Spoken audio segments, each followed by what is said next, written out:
Live coverage of the Alabama Bass Trail presented by AmFirst Federal Credit Union begins now. Welcome in to the fourth stop of the Alabama Bass Trail North Division, Wheeler Lake on the Tennessee River in Decatur, Alabama. Thank you to the Decatur Morgan County Tourism Bureau, also the City of Decatur Parks and Recreation for being our host this week. We cannot wait to get started. But before we do, one of our anglers is going to lead us in prayer before we get to the national anthem. So, y'all, stand by. There you go. Thank you, Mr. Mike. Let us pray. Dear Lord, we thank you for this day. We thank you for the opportunity to do the things we love in this country.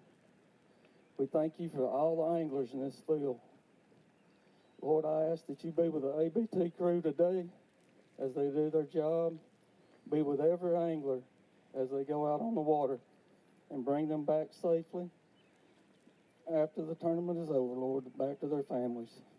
We ask this name in the name of Jesus. Amen. Amen. Thank you, Mike. Thank you, Mr. Mike. All right. It is that time to start the Alabama Bass Trail like we always do. I'm going to ask that you stand, remove your hats, and pay tribute to our soldiers serving this great nation here and around the world with the playing of our national anthem.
Boat number one, Drake, Luter, and Tyler Wagner. I see them right here. They are ready to go. You are free to release. The 157th Alabama Bass Trail Tournament is underway. Boat number two, Heath Kelly and Kevin Breimer.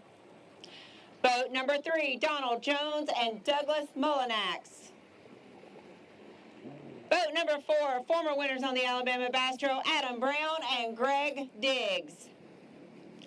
Boat number five, Gavin Moy and Emily Maldonado. Boat number six, Corey McGlamory and Brent Randall. Boat number seven, Chris Spears and Charles Spears. Boat number eight, Jeremy Sanders and Kelly Treese. Boat number nine, Terry Pryor and Terry Mann. Boat number 11, Nathan Wright and Natalie Wright. Good luck. Boat number 11, Ben Webb, going out solo. I bet Mr. Ryan is watching a guy named Fisher. Boat number 12, James Tomlin and Tyler Pruitt. Boat number 13, Alan Branham and Gene Branham. Boat number 14, Wendell Edgill and Daniel Edgill. Boat number 15, Jeremy Lamb and Clayton Joyce. Good luck, guys. Boat number 16, Preston Henson and Adam Lynn. Boat number 17, Mike Fitzpatrick and Gary Fitzpatrick. Boat number 18, Scott Litz and Drew Thornton. Boat number 19, Greg Jones and Larry McNeil. Boat number 20, Joel Mayfield and Dennis Noel. Boat number 21, Bennett, Nance, and Hunter Fordham. Boat number 22, Devin Mobbs and Brock Lawley. Boat number 23, Weston Moss and Shellen Cantrell. Boat number 24, Cole Self and Kyle Lawson. Boat number 25, last boat in this flight. Boat number 25, Alex Ross and Randy Ross. Go ahead and let them get by. Boat number 27, Harold Wells and Harold Wells III. Boat number 28, Spencer Graves. Is Zeus with you? He is. Attaboy, Zeus. Love it, love it, love it. Boat number 29, Chad Wilson and Hunter Wilson. Boat number 30, Jason Cannon and J.D. Bedford. Boat number 31, Brian Elder and Rusty White. Boat number 32, Joe Clark and Kenny Clark. Boat number 33, David Haraway and Landon Rich. Boat number 34, Brett Harp and Brady Harp. Boat number 35, Brian Marvett and Hayden Marvett.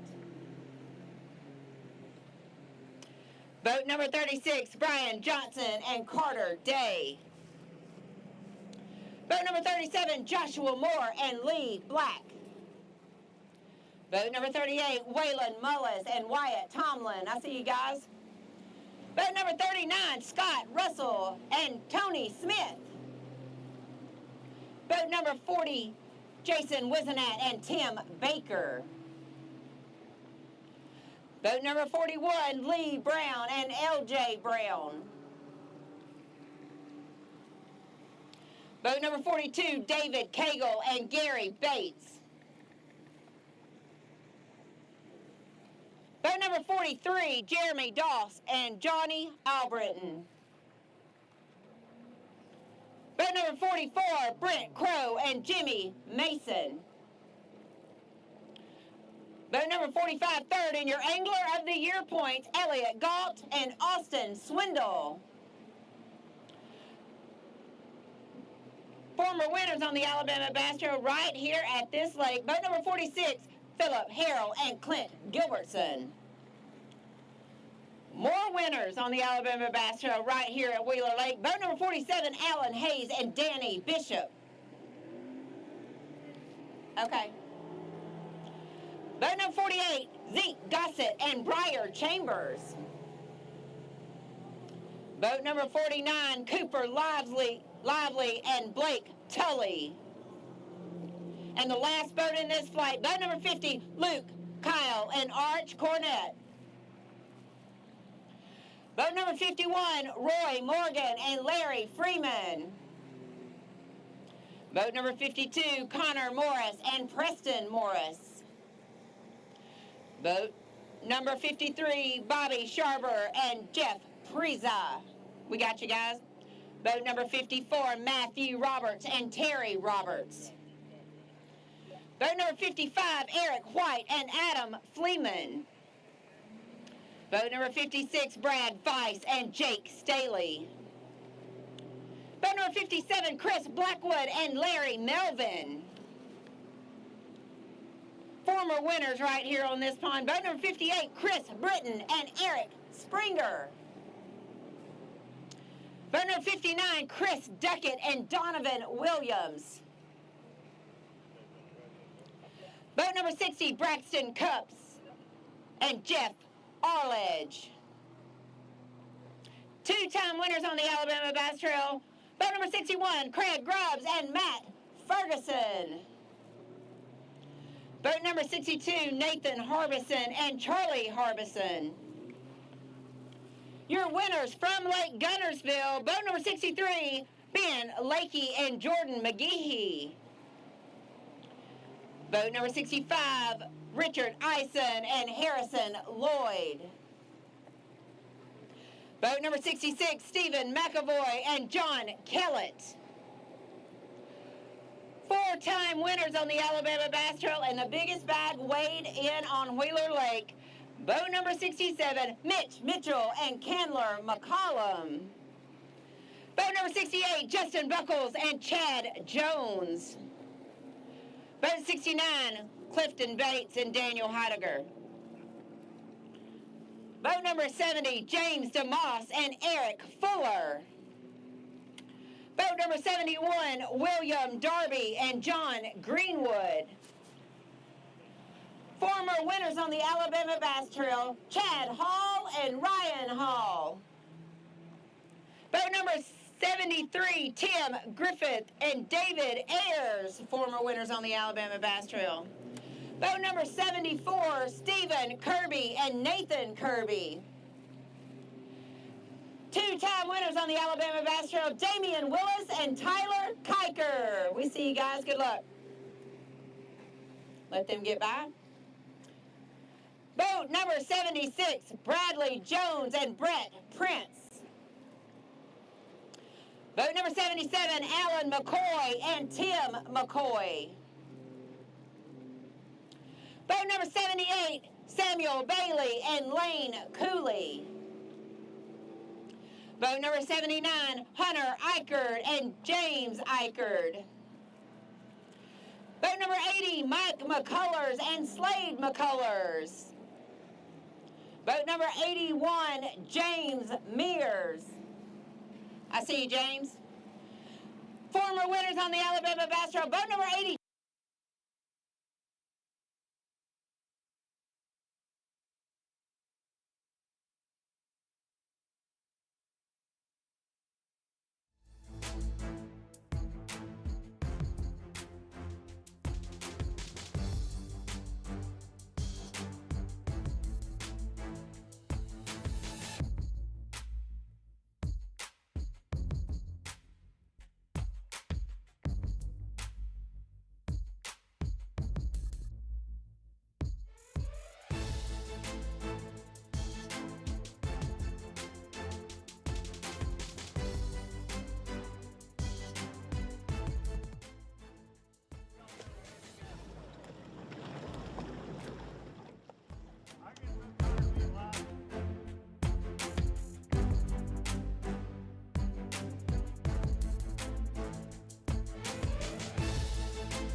Nugent and Morel Deering.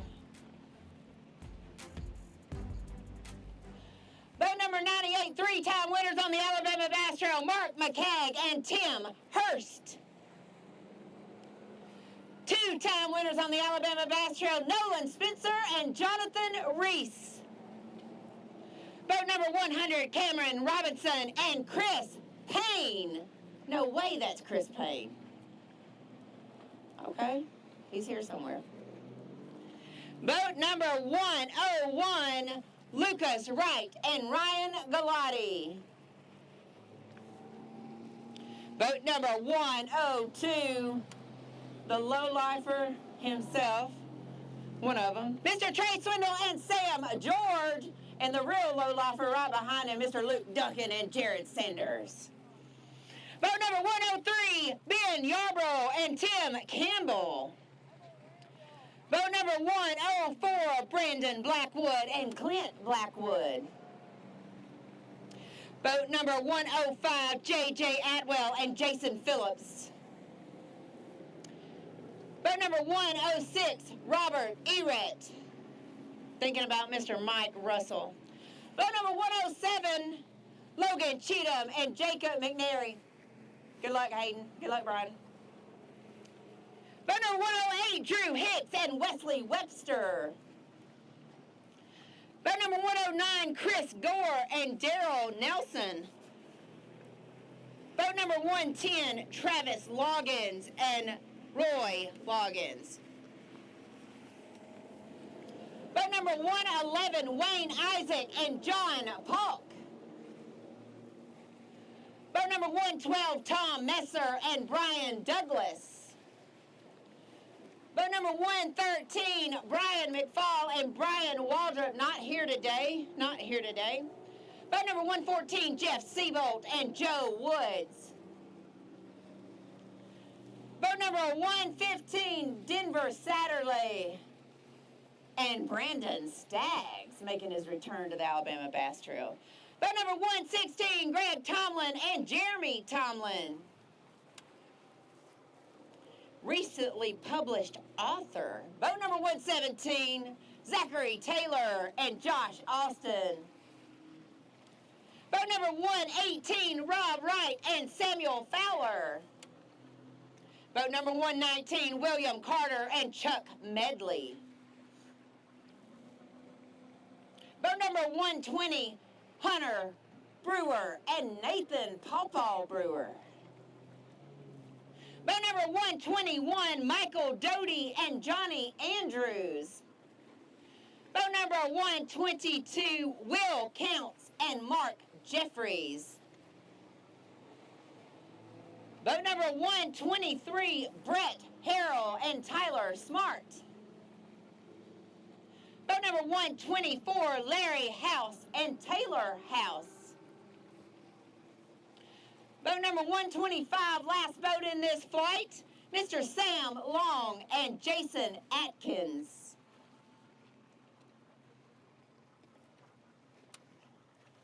Moving right along, boat 126, I already see them. Lisa Johnson and Mike Johnson. Boat number 127, Scott Myers and Ryan Myers. Currently leading your Angler of the Year race, boat number 128, Chris McGregor and Smith McGregor. Boat number 129, Benji Seaborn and Jonathan Seaborn, former winners on the Alabama Bass Trail. Boat number 130, Chris Piper and Kyle Smith. Boat number 131, Chuck Stevens and Dale Stevens. 132, Jamie Toon and Marion Yawn. Boat number 133, Chris Webb and Heath Gilmore. Boat number 134, Matthew Campbell and Michael Campbell. Boat number 135, Jeff Cannon. Boat number 136, Matthew Fitcher and Jacob Kimbrough. Boat number 137, Mitchell Cash and Tanya Cash. Boat number 138, Delton McGregory and Dexton Gregory. I see you guys. Slow down, slow down, slow down. Boat number 139, Sean Hornbuckle and Barry Morris. Boat 140, Ashley Peebles and Anthony Wiley. Boat number 141, Jason Metz and Candace Metz. Where is Candace? Oh my God. Oh. Boat number 142, Lawrence Judd and Preston Judd. Boat number 143, Jamie Starnes and Ricky Fowler.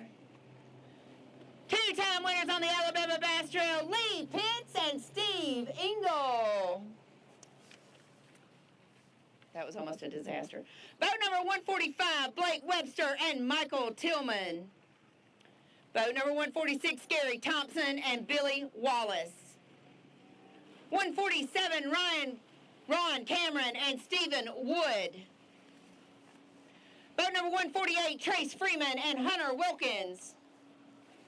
Boat number 149, Chris Hester and Alan Ball. Boat number 150, straight out of open heart surgery, getting it done today, Mr. Spencer Lynn and Donna Lynn.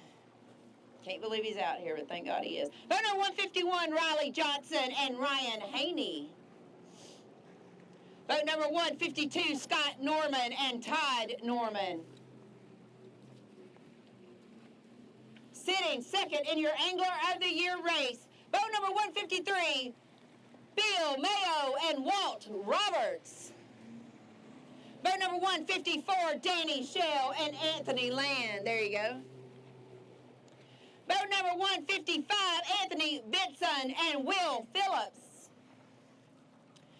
Boat number 156, Michael Woolley and Kyle Llewellyn. Boat number 157, Kevin Atkinson and Brent Turner. Both of my friends' boys in the boat today. Boat number 158, Walker Brown and Jake Brown. Welcome to the Alabama Bass Trail, Jake. Boat number 159, Dustin Formby and Jonathan Prater.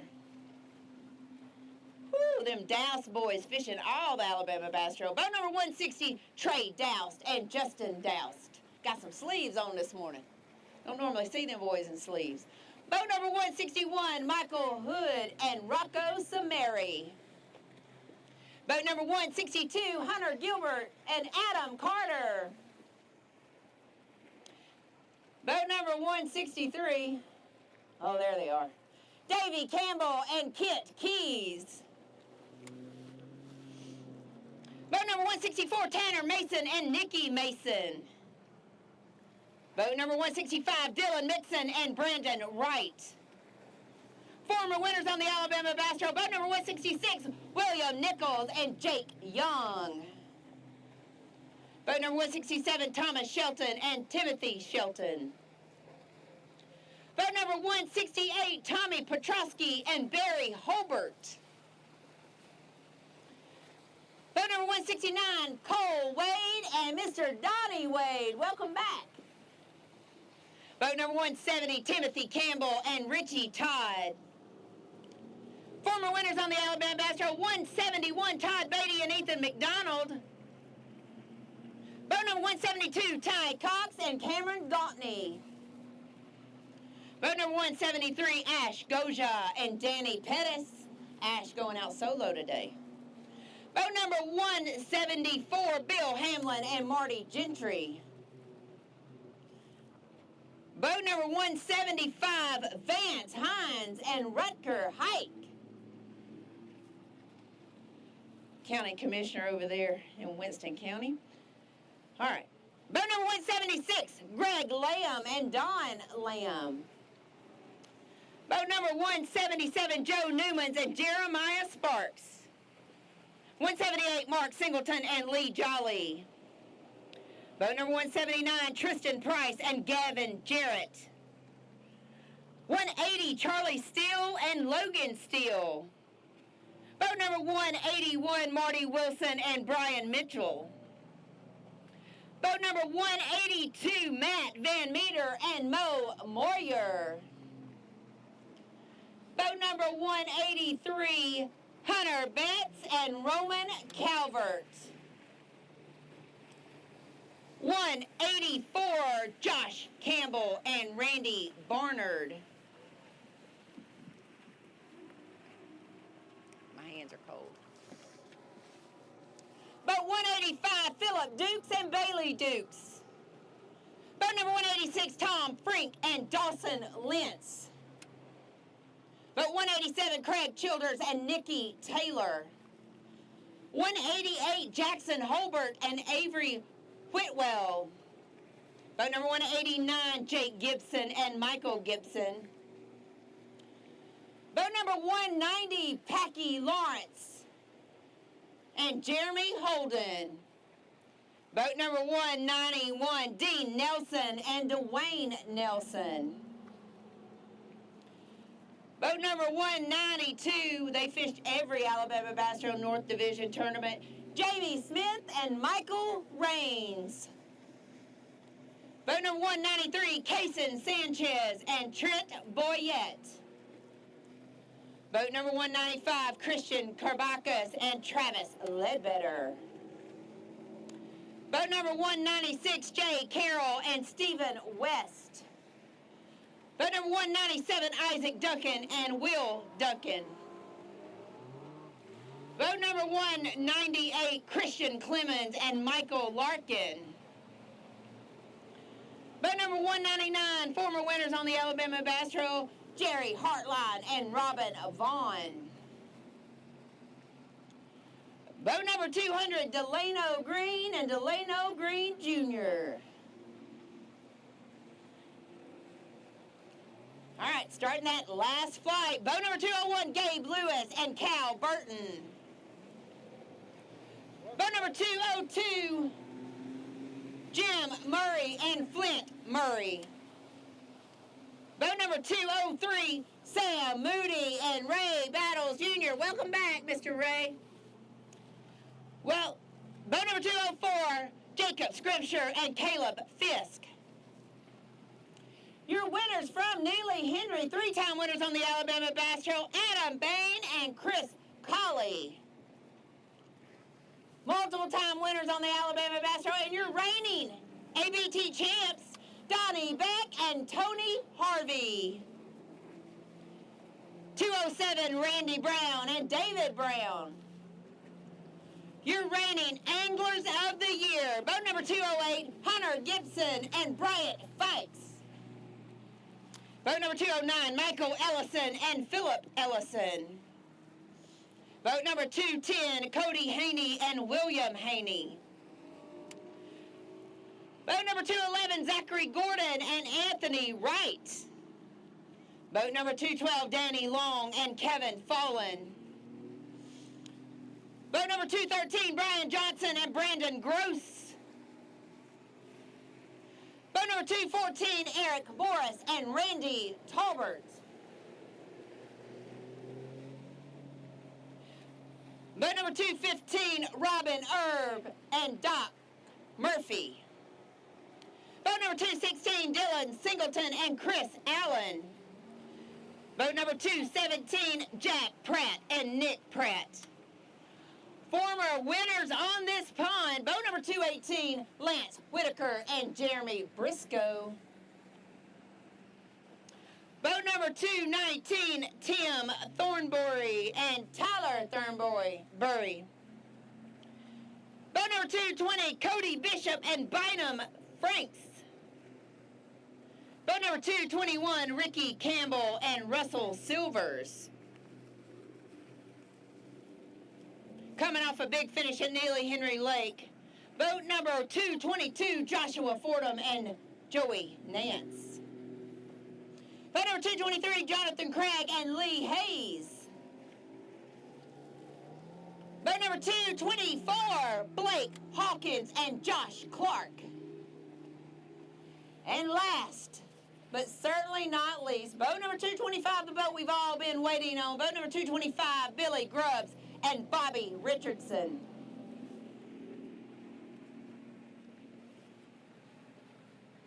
All right, everybody, that's 225 boats right here at Ingalls Harbor Pavilion at Wheeler Lake. We're going out to Darien, who I believe is on boat number 75. Damian Willis, Tyler Kiker, two-time winners on the Alabama Bass Trail. Darien, take it away. Well, welcome everybody to Wheeler Lake this morning. Dock talk was a little weird. They said the fish are biting and not biting. Said some days you catch 10, 15 fish. Next day you might catch 1 or 2 fish. And these guys said that in the last 2 days of practice, they only caught 2 fish. This morning, we've already seen them put 3 in the live well and another 3 or 4 they've thrown back. So got a good start to the morning. This is Damian Willis, Tyler Kiker. Hooked up right now, actually. Damian Willis in the front of the boat. This one looks like it might have a little shoulders to them. Tyler hasn't put down his rod yet. Typically, you can always, there he goes, he puts the rod down. Oh, he's picking it back up, it's not good. That's a telltale sign. Oh, we got some hybrid action going on.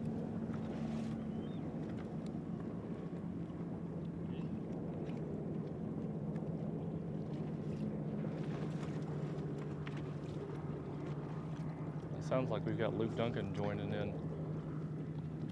Yeah, Darian, I was talking to Mr. Kiker with you at the ramp this morning, talking about only catching 2 fish, kind of like this team Sam George and Trey Swindle were on, talking about how bad it was, and they caught 2 right before we went live. And Sam said, I think it's about to go down. Now, Sam's got his life jacket on like they're fixing to make a move. A lot of teams told us coming in, this tournament will be won in the first hour with the shad spawn, and we certainly believe that could be the case. It does look like they're fixing to make a short move. I don't think they're going to go very far. So if they move, we'll move with them and get right back on them. But definitely some fish catching going on. We're on the flats. We've seen the net, the net dance, so to speak, in several boats around us this morning already. So definitely some fish biting this morning, first thing on Wheeler Lake for stop number 4.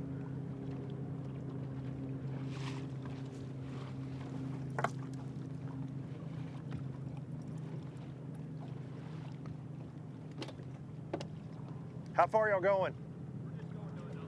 Okay. They're gonna make a short move, guys. We're gonna make that move with them. We'll be right back.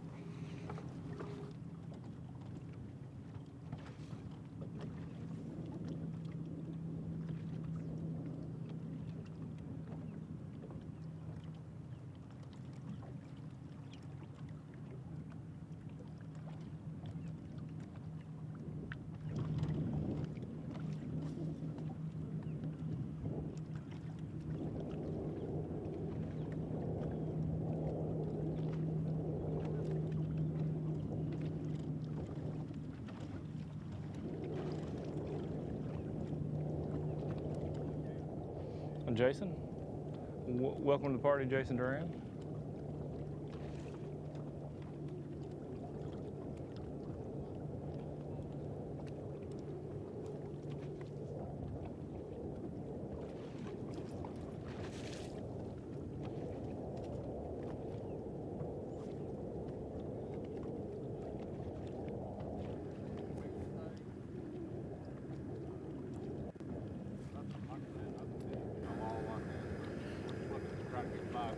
Trying to get 5. I hear you. That's definitely a good goal to start with.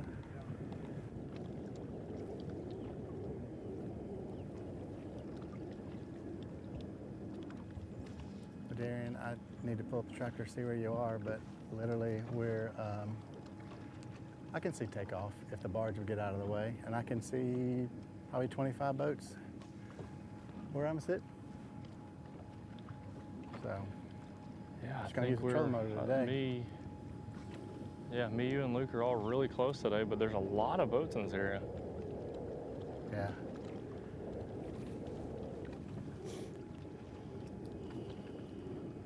Jason, we're covering Damian Willis and Todd Kiker, and they've already probably caught 15 fish, I would guess. Maybe 10 to 15 fish. That's a good start.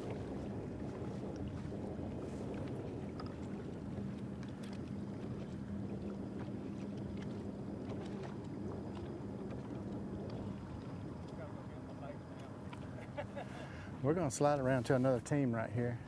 This guy casted his bait off, so try a little different approach.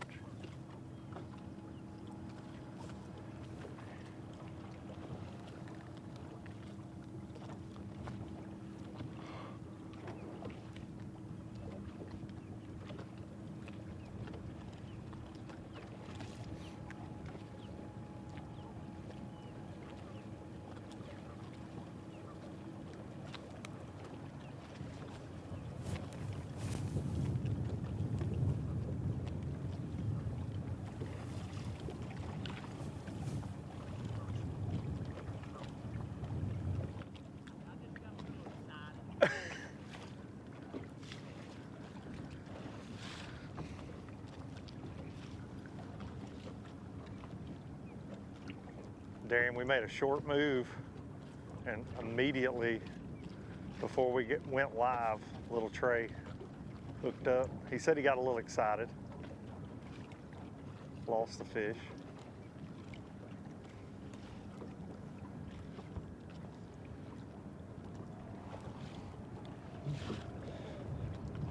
Trey's been known to get a little worked up every now and again.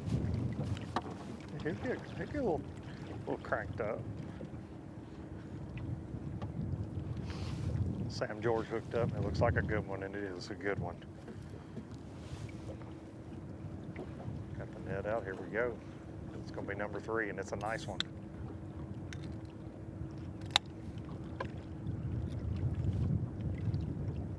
Boys are off to a good start.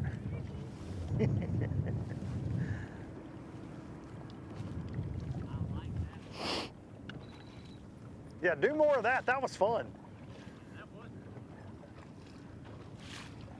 Darian, they just said that Jared and I can fish just here in a second because the fishing's so good. So, Wow. be jealous of that because there's some spinnerbait slinging going on right here with Swindle and George.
Swindle and George, one of our fan vote teams.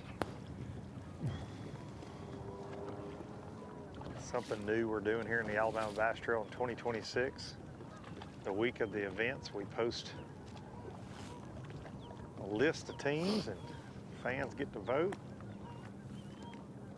I believe Willis and Kiker are on that list as well, Darian. These boys are going to make another short move, and I'm going to move with them one more time. The fan favorites on the roll, Swindle and George.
hooked up.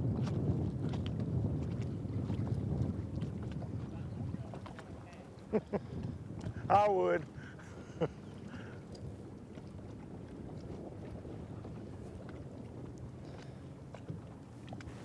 Damien's got one on in the front of the boat that we have not seen yet. It looks like it could be something really big. I think he's questioning, is it even a bass?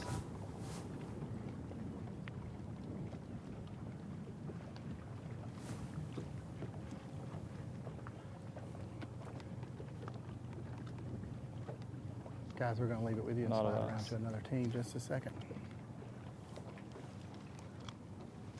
Yes.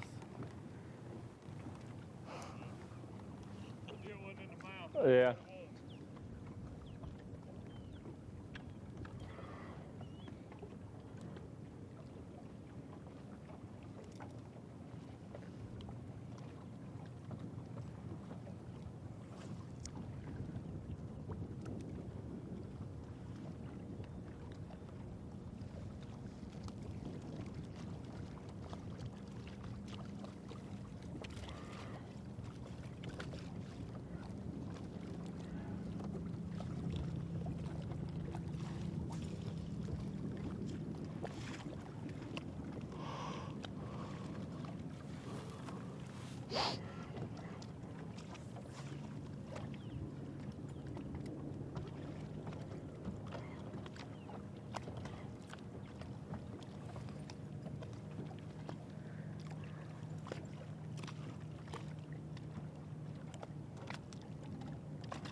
Swing and a miss by Sam. I felt that over here.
Darian, as much as Trey and Sam have moved this morning, that you know how it is, you pull that trolling motor up and go as fast as you can. I feel like I'm fishing the Shad's Fall this morning.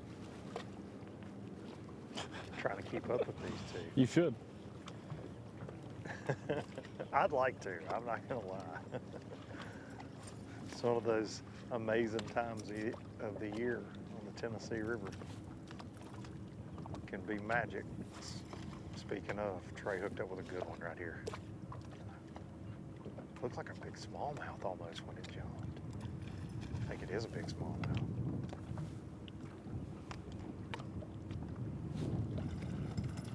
Oh no, jumped over the net. Oh, hooked up. Smallmouth for Trey.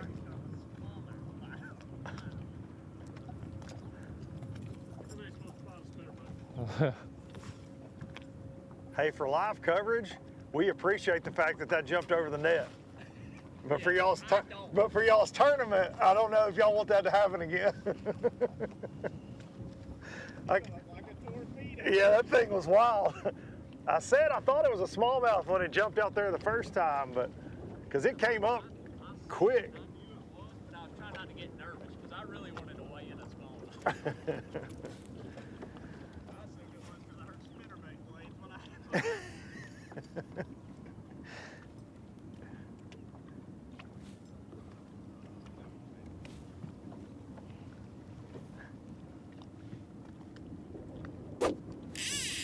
take a look back at that smallmouth that Swindle and George just put in the boat.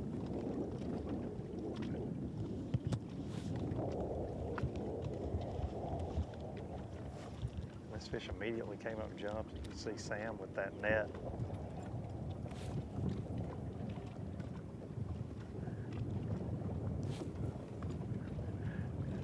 And not the best net job by Sam George right there. We're gonna give him heck about that.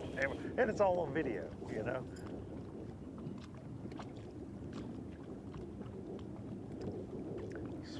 Smallmouth do not like to give up whatsoever. Finally got him in the Phoenix.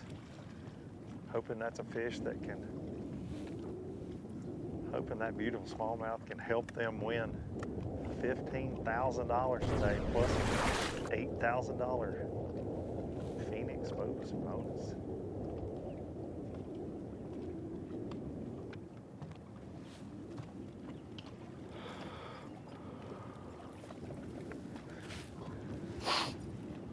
This area is just loaded with shad.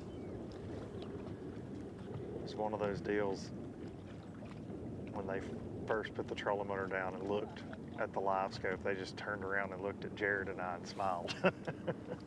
And Trey actually said, I got to get my wits about me before I make a cast because I'm not real sure what's about to happen right here. It hasn't been fast and furious on every spot. That's fish number 4 for them, but they don't get a lot of bites on each spot. And there's certainly a good number of fish, but you know, you're competing with those shad. You're not just going to get a bite constantly, but it seems like it's been hard for them to get a school to fire over, you know, 1 or 2 bites. They've missed one here. They caught that smallmouth, and they're alternating between a square bill and a spinnerbait primarily. Most of the fish they put in the boat have come on a spinnerbait.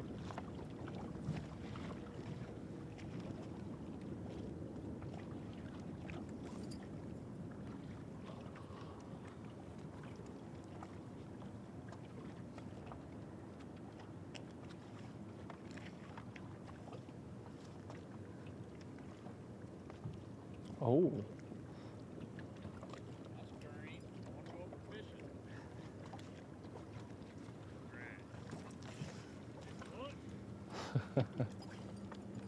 Thought there wasn't any grass out here. Yeah, I know. Trey, a little grass on your crankbait. A little sauger. That's the only green grass growing.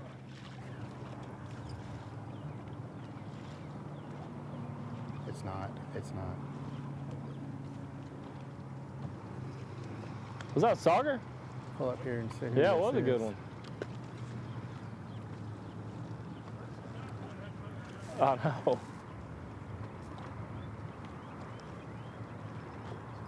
Damon's caught like a 15-inch, pound-and-a-half sauger. Sounds delicious.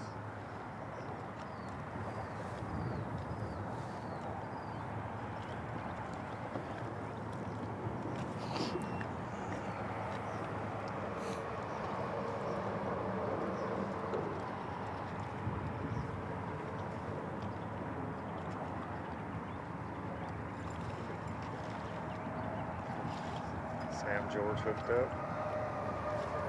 It's gonna be number 5. Gonna be one they hope to cull later. They're gonna have a chance of winning this thing. Got that limit.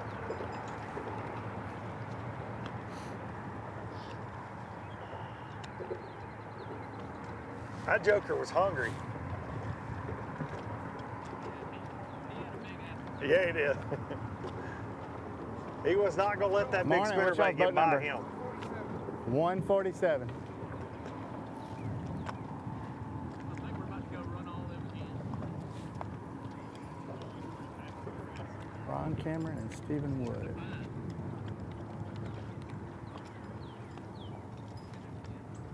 Are we off to a good start this morning?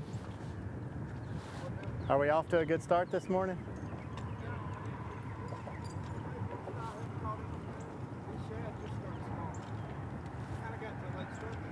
Yeah.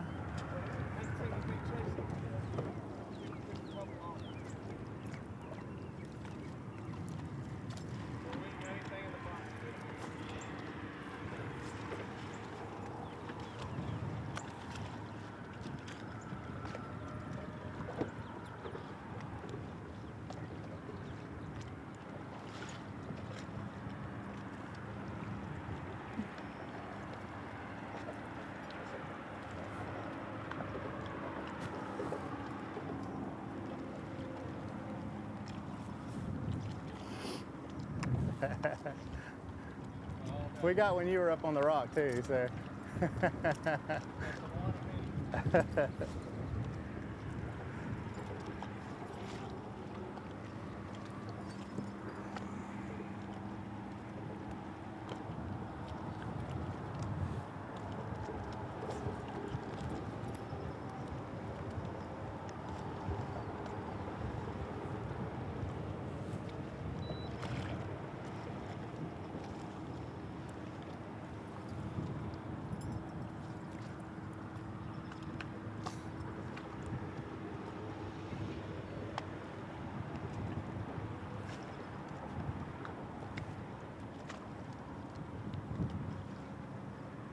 That's Noah.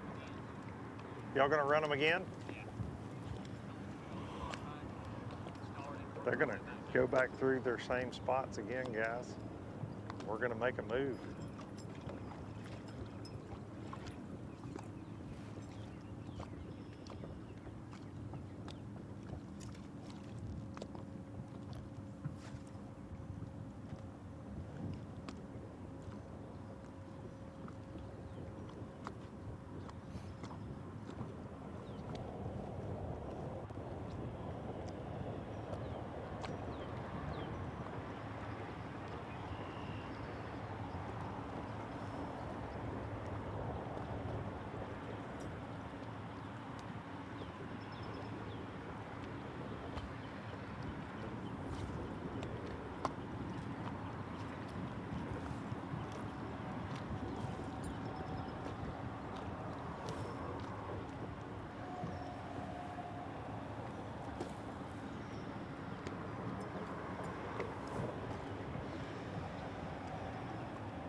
Guys,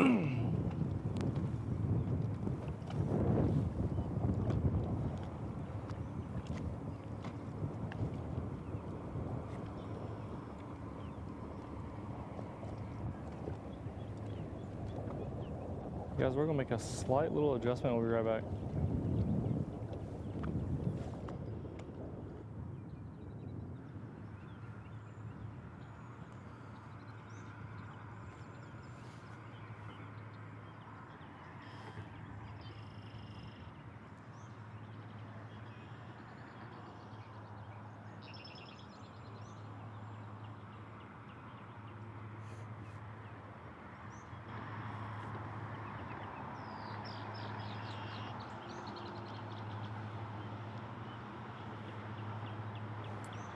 We're gonna slide down this bank just a little bit and we'll be right back. Well, as we're just gonna take a quick break and be right back. Let us get set up on a couple more teams. Don't go far. Alabama Bass Trail, Wheeler Lake, North Division. Don't wanna miss the action coming up.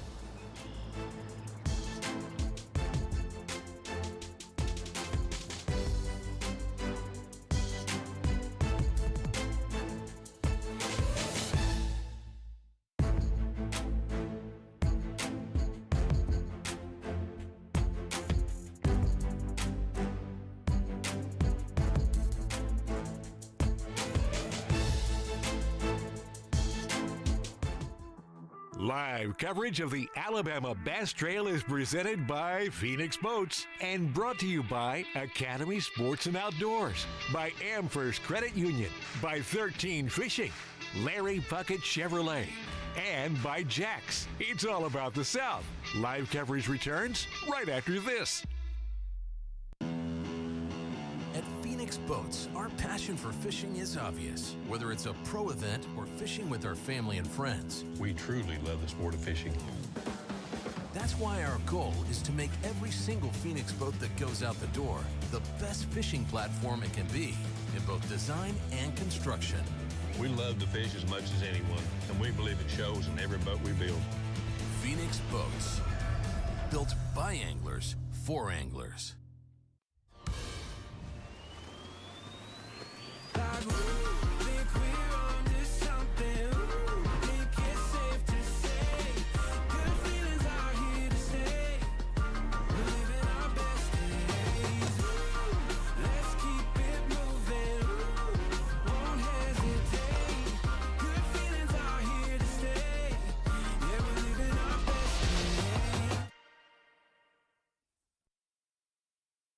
The perfect checking account doesn't exist. Not at a bank, that is. So why do you keep looking there? At AmFirst, you can get no minimum balance or monthly fees, an instant issue debit card, and free checks with unlimited check writing. But who doesn't want more? Like a rewards program you'll actually use, and convenient digital tools that make it easy to manage your account from anywhere. Now you could try and find that at a bank, or you could save yourself the trouble by checking with us.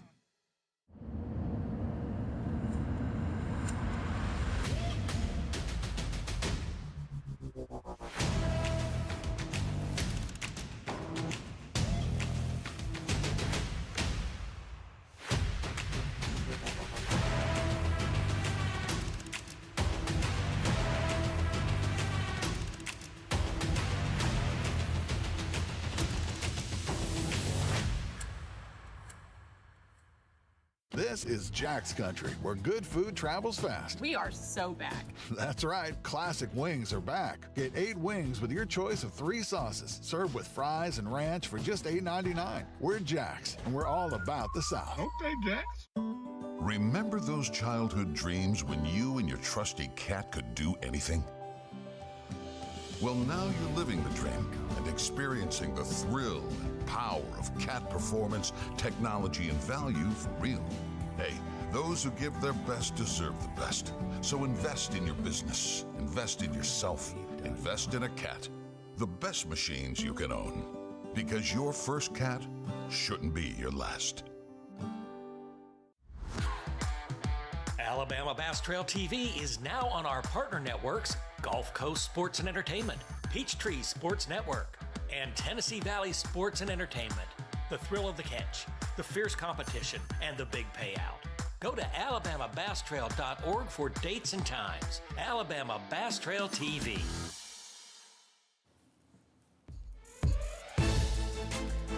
Welcome back to the fourth stop of the Alabama Bass Trail North Division, Wheeler Lake, the second largest lake on the Tennessee River chain in the state of Alabama. Current temperatures 58 degrees. Water temp this morning was 69 degrees.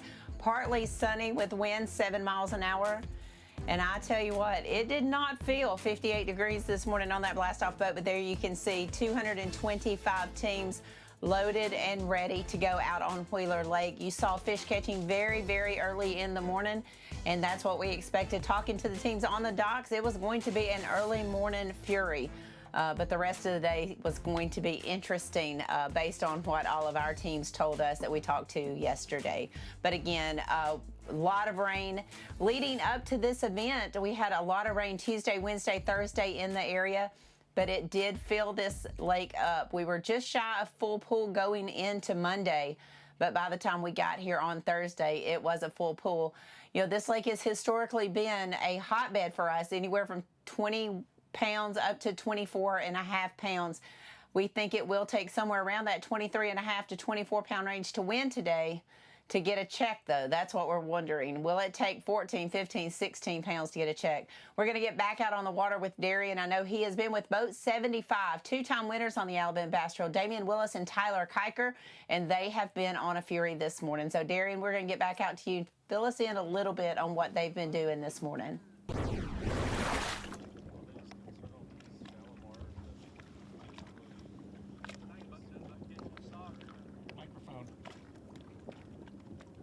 They just started on one of these shallow bars. This is what you look for on Wheeler, Pickwick, during the shad spawn. And like Luke said earlier, just a standard, like old school square billing, spinner baiting, a couple, you know, a little bit of swim bait action, but your standard shad spawn stuff. They've been catching a lot of fish, kind of working maybe a 100-yard stretch, maybe. It might not even be that much, but going through a lot of fish. There's some hybrids mixed in, and he even caught a pretty good sized sauger earlier, but they've got four, I believe they've got 4 in the box. If I had to take a guess at what they weigh, I would say 9 to 11 pounds. We didn't see the first one. It looked like it was a good one. The last one they caught looked like it could have been a 3-pounder. I don't know. I'm gonna say they got 2 3-pounders and 2 2-pounders is my guess, but look, you just caught one right now. It's a bit right at the boat. They're having a lot of whiteys, or like hybrids, crushing them right at the boat. But yeah, that's what we heard. We keep hearing the word weird when it comes to it. Let's see what we got. It's not even deep enough right there to be doing that.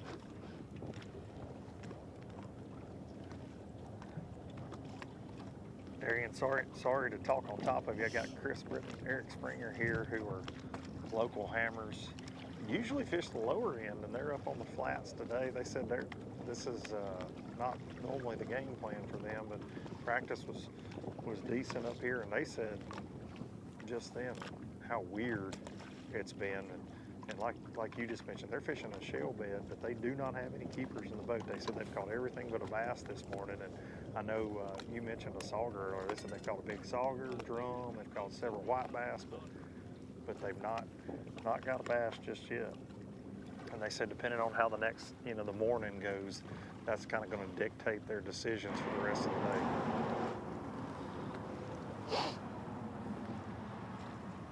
And they were also one of our fan boat number teams. 5.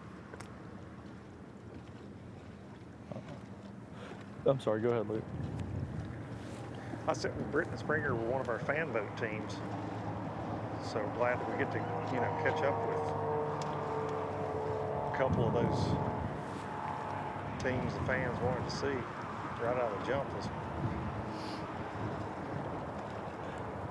And they just caught a lot of something. Rope, line, might have an anchor on it.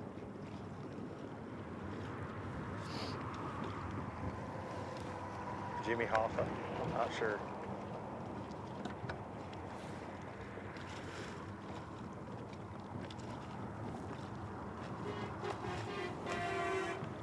sir. Yes, sir.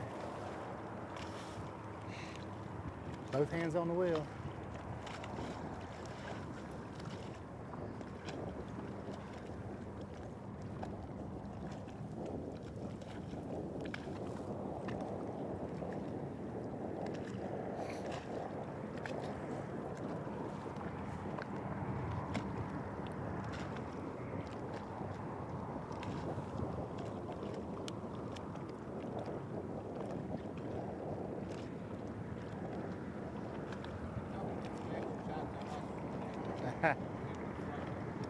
It's okay. It's all part of it.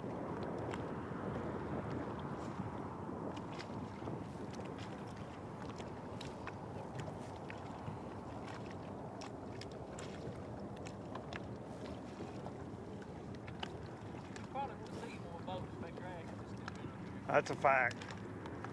Have y'all found any at all? It's all gone. Is it gone on the lower end too? Because I knew it had started in places down there too. But all gone.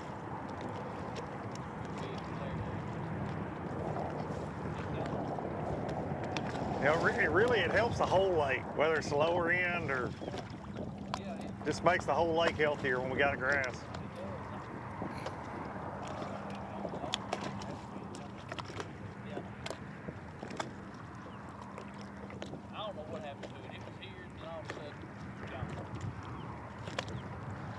Guys were talking about this lack of grass. You know, that's kind of been the story on Wheeler the last couple of years. They were saying last year they had some good grass patches up here in Decatur, and all that's gone now.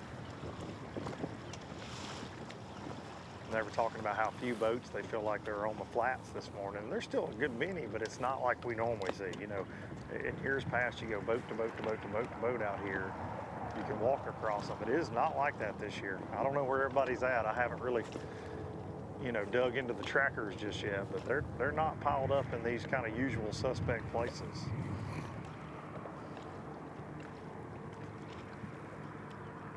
But they were saying they felt like if there was grass, there'd be a lot more people up here for sure.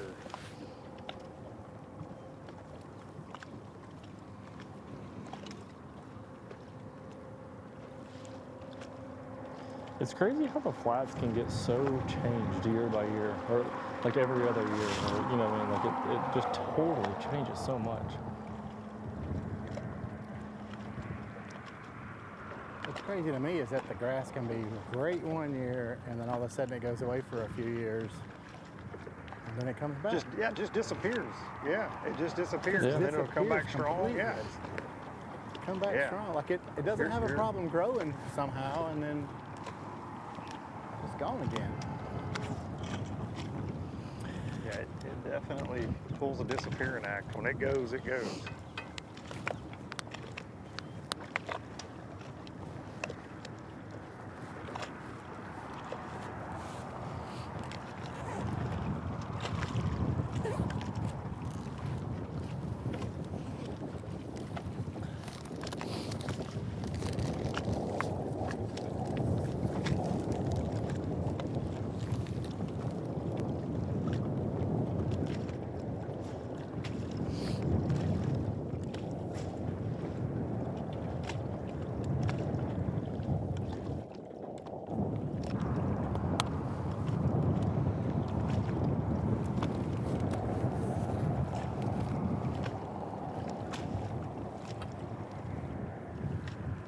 And to your point, it is even the best locals here. I do feel like they almost have to relearn the flats every year.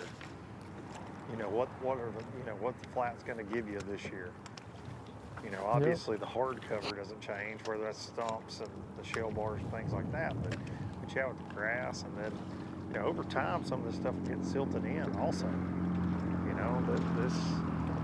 does change. Well, and if you have a year with not a lot of grass and there's not anything filtering the water around those stumps or shell bars, and it stays muddier or more current on those places, I mean, maybe that also changes it too. So a a lot of factors. It is crazy, like you said. I mean, people come to Wheeler and they want to go to the flats, and there's a lot of people that's their main thing. They just want to go fish the flats the whole time because they know there's a lot of fish, and they don't have to run too far, and there's like winning fish over there. But when there's no grass and you know it's a down year like this, who knows? No doubt. They just caught a shad on a square bill. Like they said, you think when you catch a shad, getting that many shad around your bait, there'd be some bass on a shad spawn. No luck so far. No shortage of bait out here, I will say that. Everywhere we've stopped so far, plenty of shad.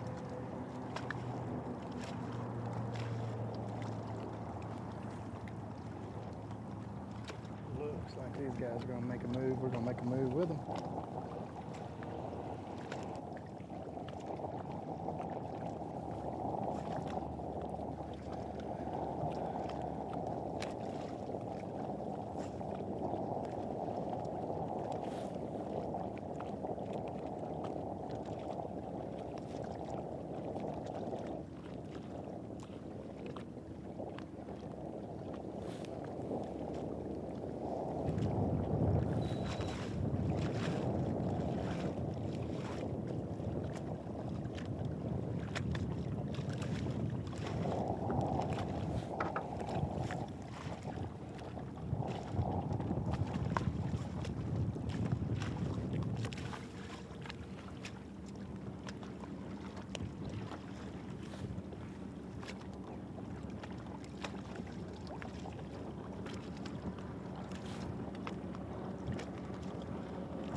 Go.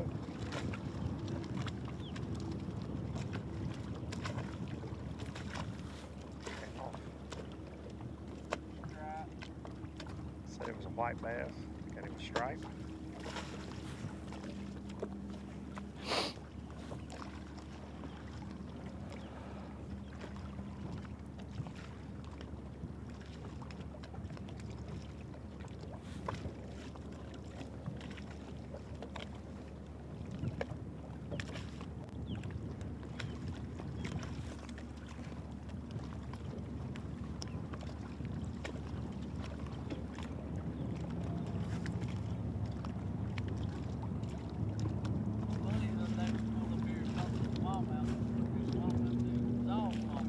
Really? It is crazy to me that those smallmouth love the flats as much as they do.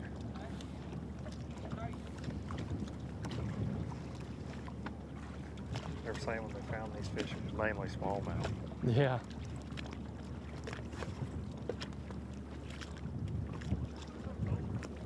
I don't know. Like, it's annoying.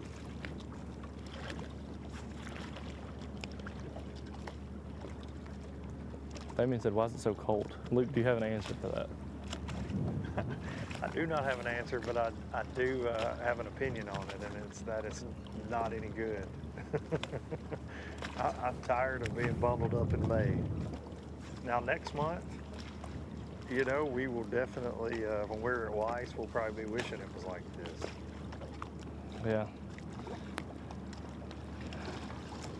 It is The old country song not, says, you're gonna not. miss this. Yeah, it does. It definitely does say that.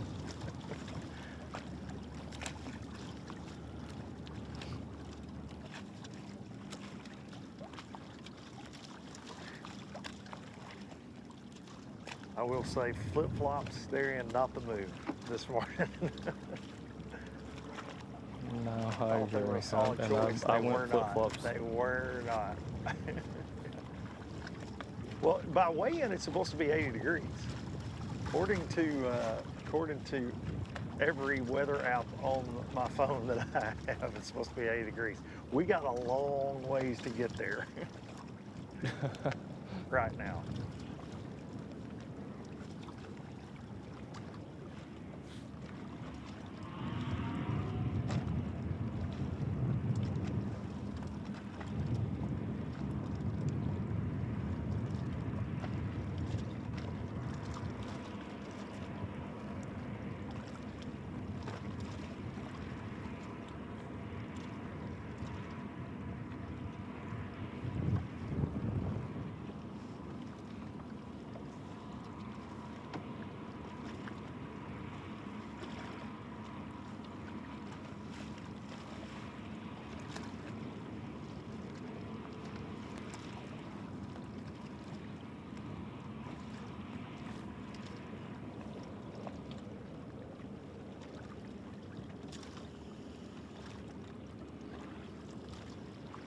Darian, Britton and Springer, they win a lot on this lake.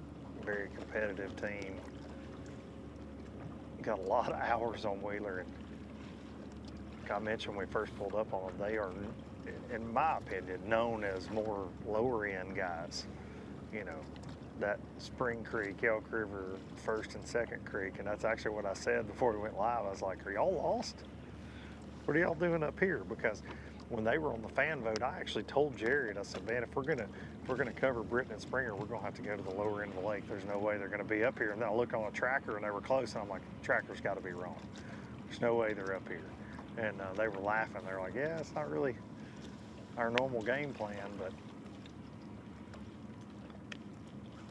they had this one stretch of shell bars right here that loaded up with smallmouth, but they are at 7 o'clock, no keepers in the boat, and they joked just a few minutes ago, and they said, we might not be too far from going to that lower end that we know so well.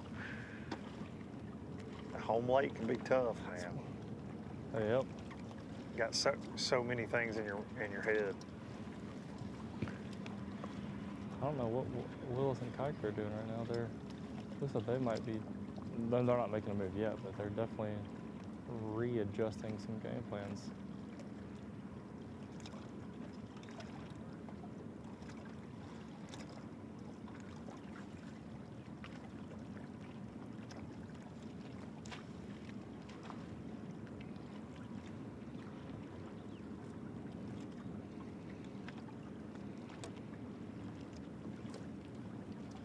What was funny is Willis and Kiker this morning, we were talking to Tyler, and he said that he was nervous there'd be 30 boats here, and he joked and said, we're getting on it, like, I'm gonna fish it. There's not one single boat here. Yeah, we're coming in there. Yeah. And he didn't have to fight a soul. Not one boat. That's either a good sign or a bad sign. Well, they got 5 keepers. I was talking. 2 of them are, I think 2 of them are 3 pounds.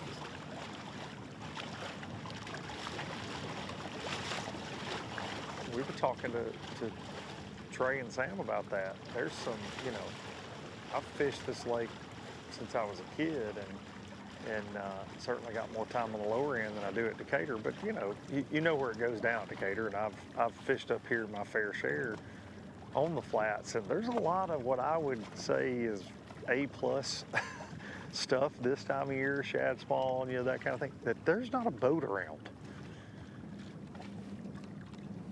And it's kind of mind-blowing.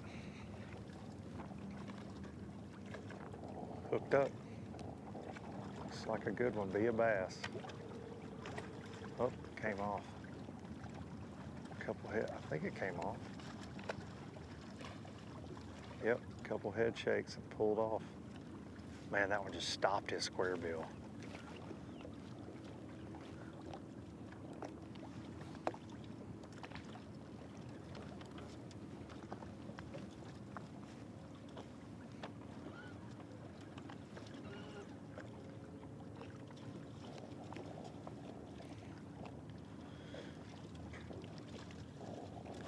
Luke, I've seen some square bill bites this morning that fish that I don't think have ever even seen a square bill in their life. I mean, they're locking it up on some of these fish. The first one we saw Trey Swindle catch almost pulled his little skinny tail right over the trolling motor. I mean, it gave him all he could handle. We were still idling up, and all of a sudden it almost looked like Sam tried to push him in. Just snatched him off the front of the boat.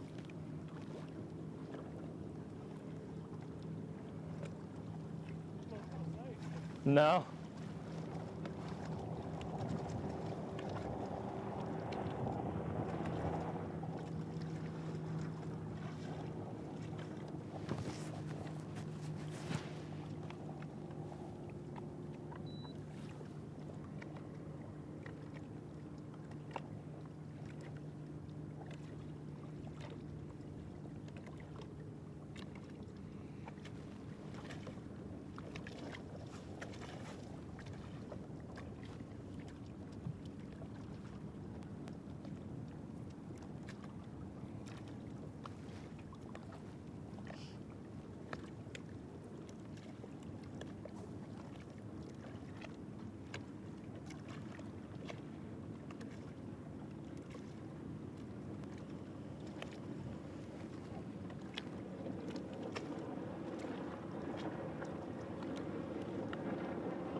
I really do think Damien's throwing my favorite square bill of all time. I really do. Old school splatterback RC 1.5. Old trusty. Old trusty.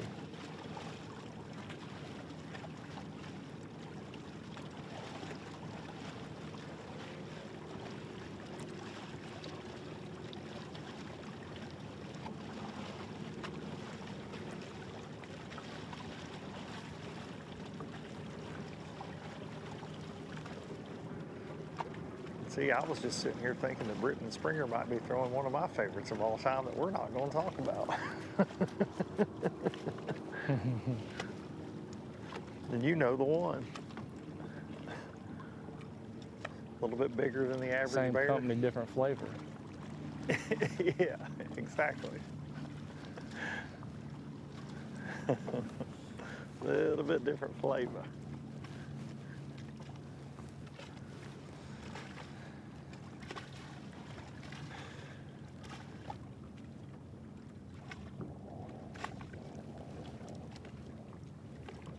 Shouts out to cameraman Noah, by the way. He's in the right spot right now. There's a team out, or a guy fishing solo who's just getting blown past by a barge right now, and Noah's getting some sick shots of that.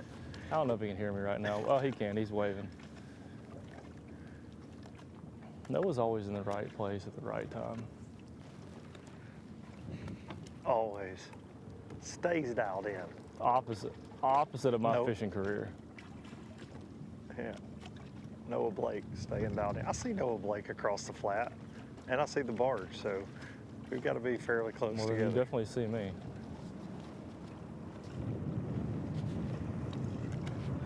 Well, Darian, we're going to make a quick move and swap a camera battery, and we'll be right back.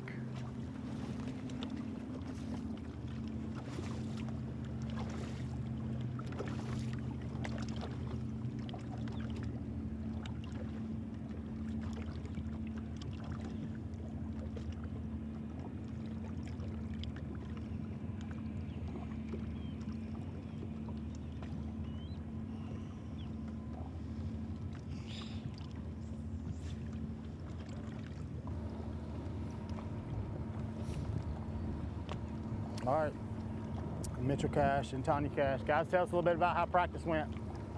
Tell us a little bit about how practice went. All right, so it's game day then. Well, how's it getting started then? First got started, that's all we had. Good, off to a good sign then at least. You landed on the right spot maybe. I picked it out last night. Set up and run. No, that's maybe call somebody. Yeah, I'll need somebody.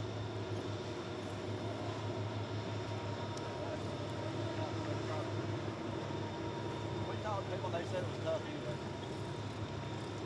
That's what you always hear. Yeah.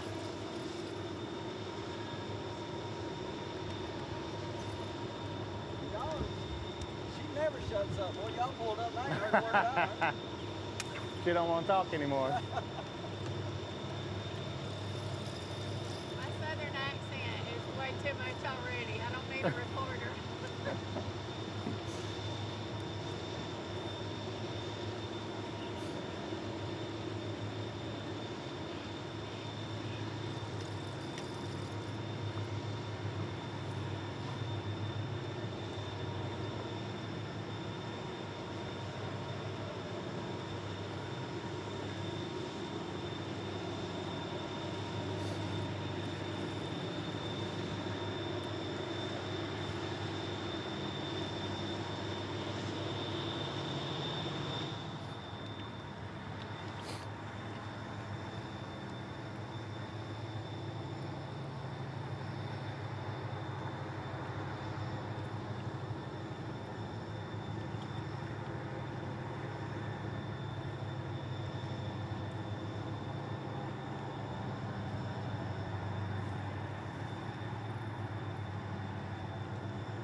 Really just getting started.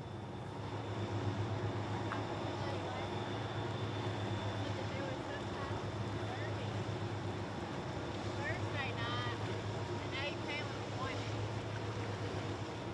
He's been here, that other guy's been here 3 days, and he's only caught one fish. No way. I don't want to hear that.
Luke, Jason, I just caught up with them.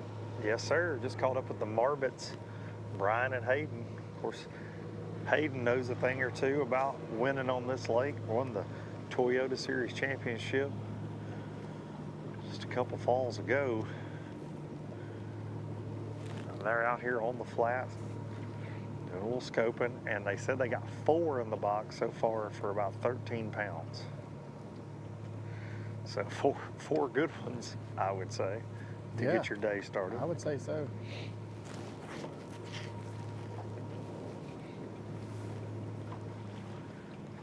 I'm gonna give you one guess to where we are.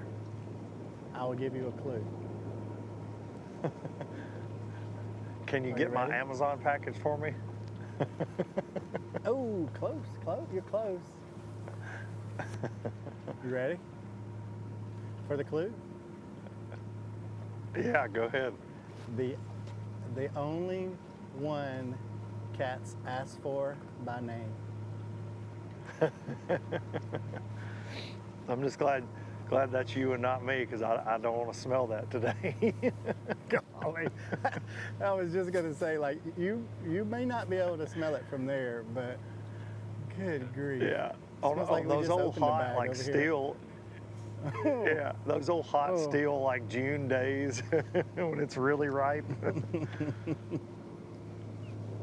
I thought you were saying you were at the train trestle there, and normally that's where we see the Amazon containers go over.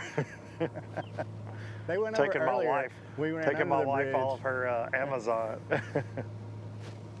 Yeah, they went over earlier, and I was like, duck your head, because something's gonna fall out of this train.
Hayden, we're just proud you slowed down enough to get the fish close to home.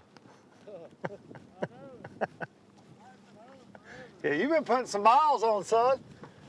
I'm going to Eufaula tonight for that Toyota. Do you really? Hayden says he's got to go to Eufaula tonight for another event. He has been on the go the last few weeks. Missed the Neely Henry event.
Well, we hopped over right over the main river channel to get to Spencer and Reese, and have no clue what they've got. But I do know that they are substantially tougher than me and Luke Duncan are combined, because they're both wearing shorts today and sun shirts. That is a crazy thing to be doing this morning. Number 5 for the Marvetts right there, Darian. And you're right, they are a lot tougher than us.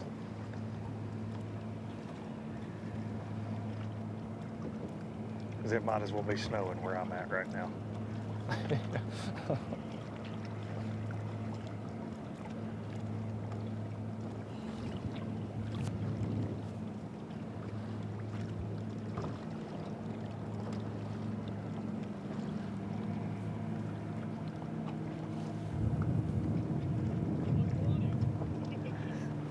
Hey, it's 5.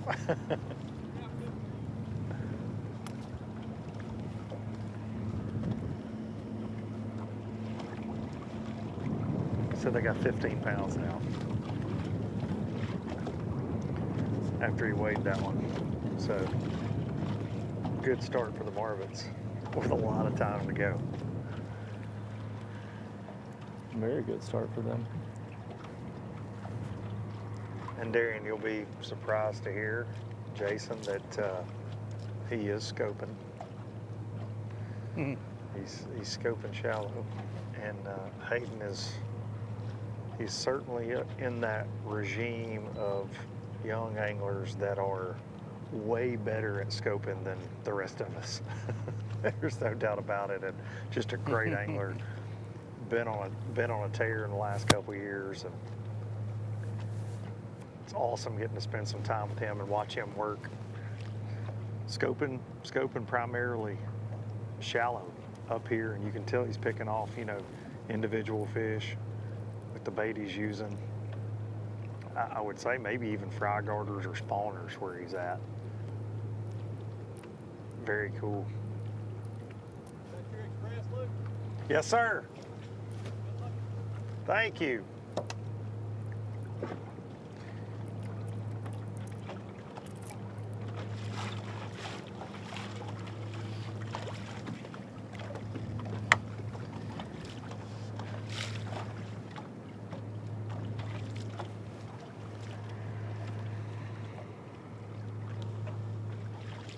For those of you who are watching on I know we got a 3-box up right now, Spencer and Reese.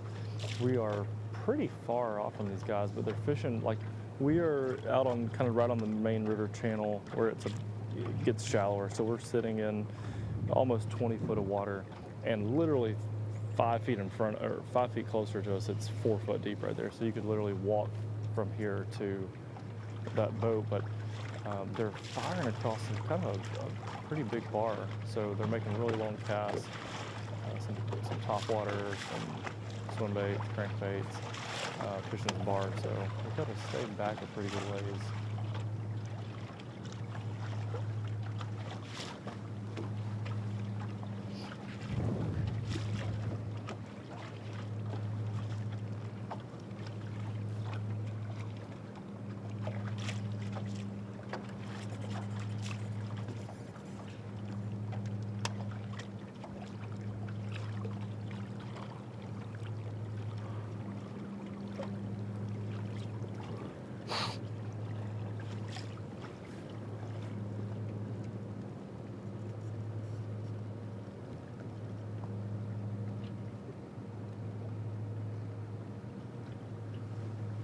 With all the talk of the water coming up so late this year and just getting up really this week, you gotta think that there could be somebody that just hits a magic stretch today of bushes or bank grass, whatever the case may be, and catches a bag. I feel like we're gonna hear that on the weigh-in stage this afternoon, because these fish are notorious for doing that. Just showing up in a minute and being gone the next if the water was to drop just a little bit. And we're seeing, so few boats on the flats. I feel like there's got to be a lot of people on the bank.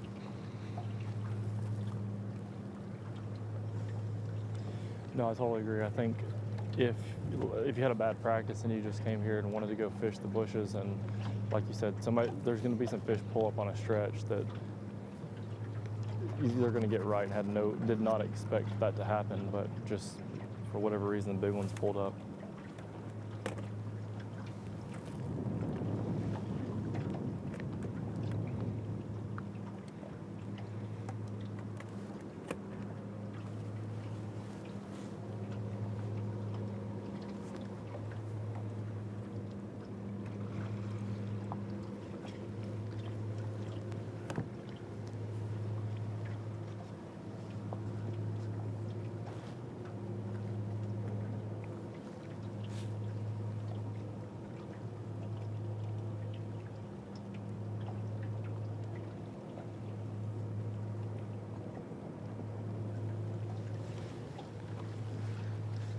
That water level matters so much in some of these backwaters too that are getting more and more silted in as the years go on around those bushes. 6 inches of water makes a big difference sometimes. It will. It's just like those fish just hold out. They'll run up there, hang out for a little bit. The second it goes away, if it falls just a little bit, they'll leave it. You gotta also think that some of the bigger fish that have lived a few years, they just kind of know that you can't trust the water level on TVA Lake.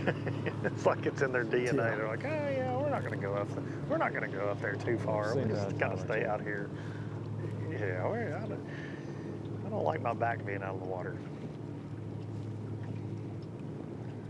Well, we got Spencer and Reese just sliding these hideous Tennessee Vols orange rod gloves over their rods. Strapped everything down, headed out to the next spot. But while we're here, we've got everyone on live. I guess we should probably do our weight predictions and then announce that we're always doing giveaways for the fans, everyone who's watching, whether you're on Facebook or YouTube. Comment below. You get 3 guesses to guess the winning weight of the tournament. If you get it right, I don't know what we should give away, Kenny. Some Rapala stuff, maybe some hard baits and some soft baits. We'll get Angela to give a little mix of both. And ABT hats. We got all kind of new ABT hats, Rapala hats, stuff from all the sponsors basically. So 3 guesses for the comments. We'll pick a winner on Facebook, a winner on YouTube. So y'all comment below. My guess, Luke, 23 pounds. Somebody smashed him. Somebody caught him a big one on a shad spawn. I'm going 23 pounds. I'm going to stick with my 21 pounds that I said this morning during our bait prediction. I'm thinking, you know, with all the talk of it being weird, I think you've got so many different things going on. You still got a few fish spawning. You got this shad spawn going on. We're definitely in a post-spawn situation for a lot of these bass. I'm going to go 21 today and hope to be surprised. Well, Jason? you know, I'm going to kind of hit the middle there. I think it's going to be in between that at about 22. Wasn't there for the bait prediction this morning due to a little accident on the interstate this morning, making us all late. But 22 is where I'm sitting at. I think somebody's going to catch a couple big ones. Yet to see that, but we'll see that here soon and shortly, hopefully. A lot of time left, but that first hour or 2 of the morning, of course, we had cloud cover. That can extend that shad spawn for a little bit, but you know, as we inch closer to 8 o'clock, you got to think that's going to potentially slow down. Definitely saw shad spawn in a couple of places this morning, but you know, saw that with Swindle and George. They were able to put a quick limit in the boat. Saw that with Willis and Kiker. But then you go to a team like Britton and Springer, who were on a shad spawn. They didn't have a bass. You know, it's just it's one of the reasons that shad spawn is so mysterious. Hayden Marvett hooked up, and it looks like a pretty good one. Oh no, it came off. Jumped off.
At each and every Alabama Bass Trail event, we like to get together before takeoff to give our bait predictions, what we think it's going to take to win. And this morning, Darian and I, we were missing our wingman, Jason Duran, due to a little traffic incident he got caught up in. But Darian and I gave our predictions. We're going to take a look at that right now.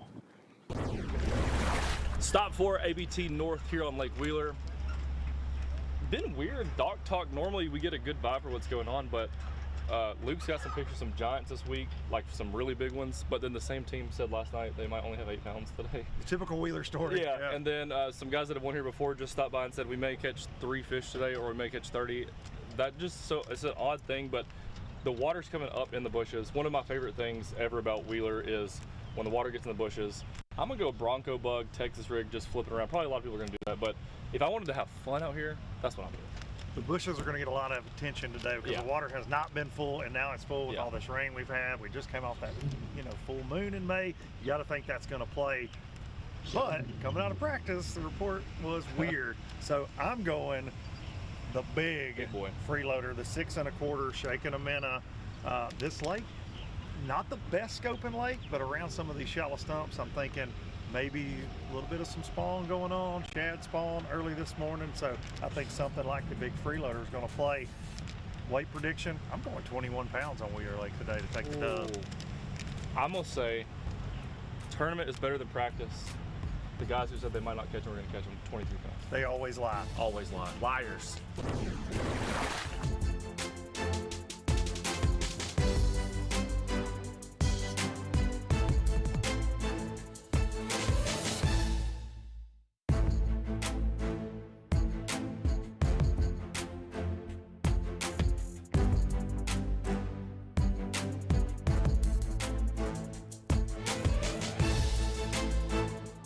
Alabama Bass Trail live coverage is presented by Phoenix Boats and sponsored in part by Garmin, Rapala, Crush City, VMC, by Mountain Dew, and by Thompson Tractor Company.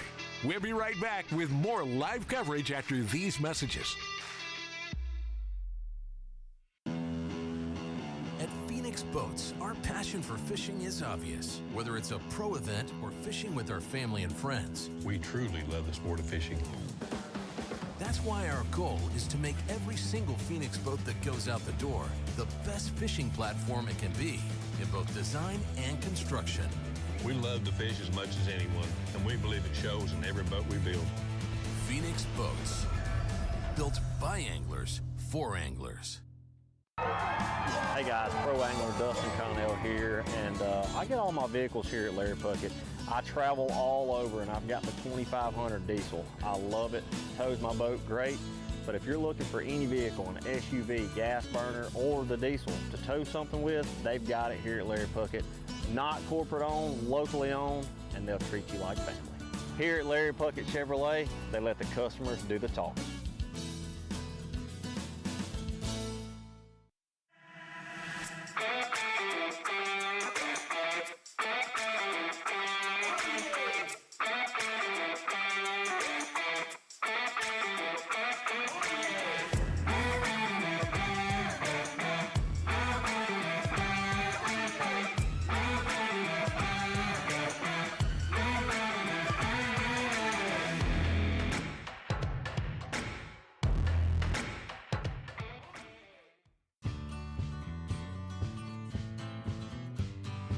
She grew up fast.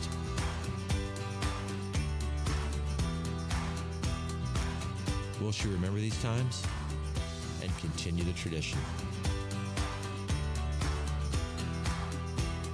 You better believe it. Tell a new fish story with Garmin.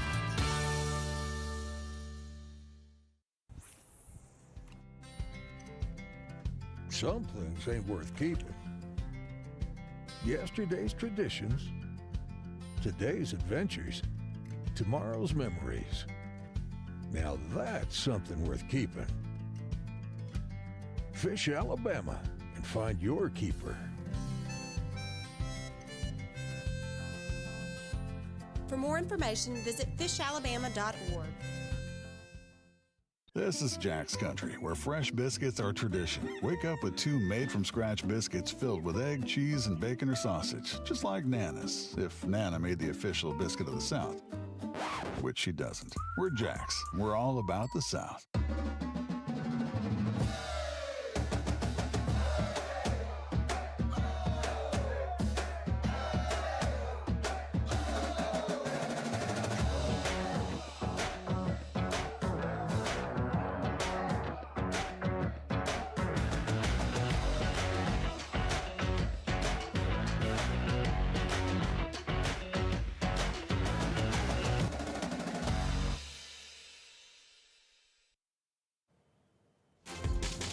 Welcome back to the 4th stop of the Alabama Bass Trail North Division, Wheeler Lake in Decatur, Alabama. As you're looking there, it was 58 degrees at takeoff this morning. Water temps are 69. We are looking for largemouth, smallmouth, and spotted bass, and maybe the occasional meanmouth. If you are new to the Alabama Bass Trail, we announced on Friday our 2027 season, which, crazy to me, will be our 14th season here on the Alabama Bass Trail. We announced a brand new schedule along with a brand new payout. As you can see there, the North Division kicks off at Smith Lake. Then it moves on to Lake Gunnersville, where everything started for the Alabama Bass Trail. April 10th, we will be right back here at Wheeler Lake in Decatur, Alabama. May, we will move on to Weiss Lake and then finish up at Pickwick, another Tennessee River legendary lake. Then in the South Division, we will kick off at Lay Lake, only the second time in Alabama Bass Trail history that will kick off the season there. Moving on to Lake Martin. Then in April, we will be at Eufaula, Alabama, the land of giants down there. Giant gators and giant bass, as a matter of fact. May 15th, we will be at Lake Jordan, and we'll finish up the season at Logan Martin Lake. And then in October, that $100,000 no entry fee championship at Neely Henry Lake. That's a 2-day event. Top 75 in each division, all 10 winners. Top 5 student teams and top 5 couples teams move on to that 2-day no entry fee championship that features a $50,000 first place prize. So we are excited for that 2027 season. But something that's even more exciting is you're signing up for the possibility to win a $20,000 first place prize. $400 entry fee per tournament. That's $2,000 for the season. $20,000 first place at each event. Paying down to 40 places, over $83,000 will be paid out on a Saturday. You could easily get to that $30,000 mark if you're in a Phoenix boat. If you finance with AmFirst, and be waiting. I think there's big news coming from them soon. You've got Garmin prizes. You've got Yamaha Power Pay. Lots of bonus money on the line for the 2027 season. Looking forward to kicking that season off, but we've got a little bit of work to do before we get there. But right now, we're going to get back out on the water with Jason. He wants to talk to you a little bit about how you can win your Garmin electronics just by watching Alabama Bass Trail Live. Jason, take it away. Yes, ma'am, Ms. Kay, you're talking all about the new payout for next year and all these contingency bonuses and opportunities for everybody to fishing to win big prizes, big money. You know, folks at home, there's an opportunity for you to win this year. You don't even have to wait till next year. You can win this year. All you got to do is pay attention to what I'm about to say. We are giving away 3 Garmin EchoMap Ultras. That's a $2,500 unit, absolutely free. All you got to do is what you're already doing. Watch live. Watch live on Facebook, watch live on YouTube, and if you're currently watching live on Facebook right now, here's what I need you to do. I need you to like this post. I need you to share it, and I need you to comment below shared. If you do those 3 things, you are entered to win a Garmin EchoMap Ultra 2.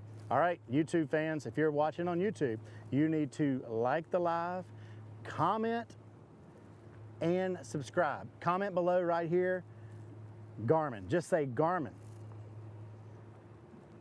1 entry per person, per live. Must be 18 years or older, no purchase necessary. We are giving away 3 of these. One of these is going to be given away June 13th when we're fishing the Alabama River. One of these is given away June 20th when we're fishing the Weiss Lake tournament. And we're giving one away at the ABT 100 at Lake Jordan on November 7th. So once again, if you're watching on live right now, share the live, comment live. If you're watching on YouTube, comment Garmin. We are looking for those comments to come in right now to get you entered to win one of the Echo Map Ultra 2 chop parters to be given away. We're giving away 3. Don't forget to enter. Let's get back to some fishing action.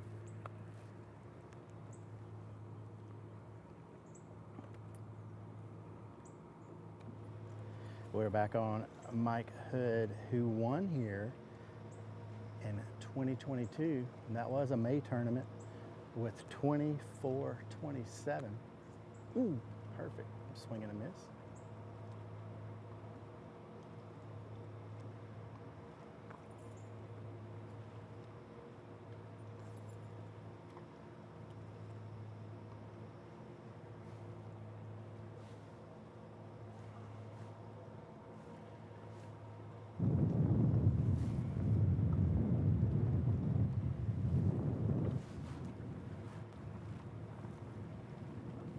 Darren, thanks for jumping back in with me here.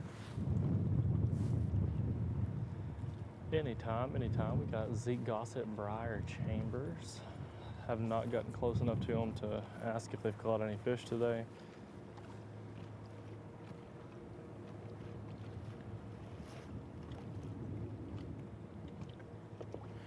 I'm watching those YouTube comments come in right now.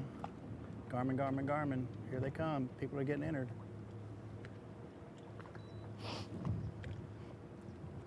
Hey, here's another shameless ABT sponsor plug. These guys are fishing out of an older boat that they have definitely repowered with new electronics and power poles, but also repowered the engine on this boat with a brand new Yamaha 250.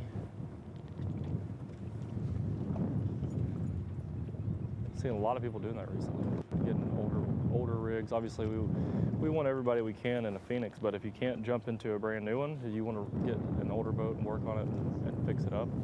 That new Yamaha is what a lot of people are putting on the back of boats, and it seems like that trend is really taking off right now.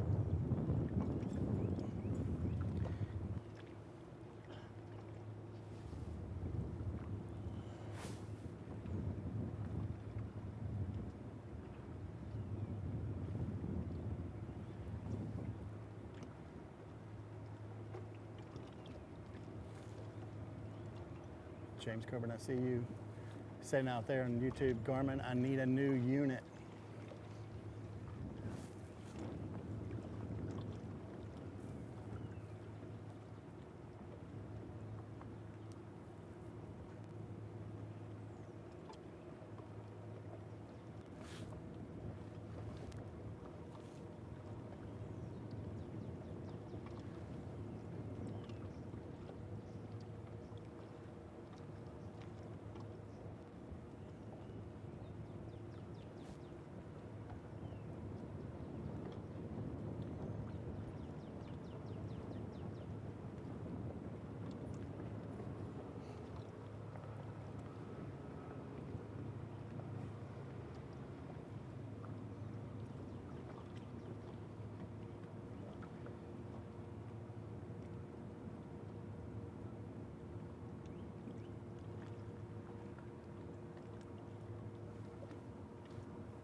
Guys are sneaking around these bushes pretty good here.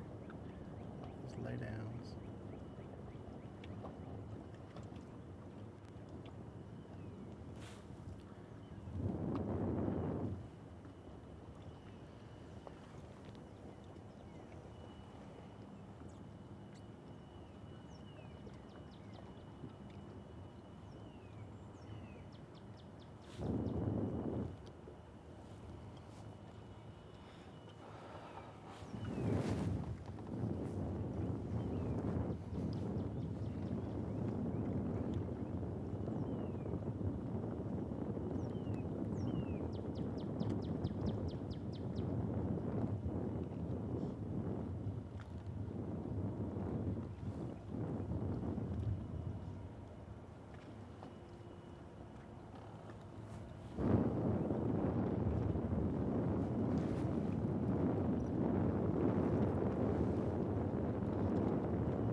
action here, is it? No, but it's good action. Michael, tell us a little bit about how you guys won it. You and Randy won it back in 22? I mean, no secrets on that day. I mean, A lot of luck. a lot of luck. Come on, man.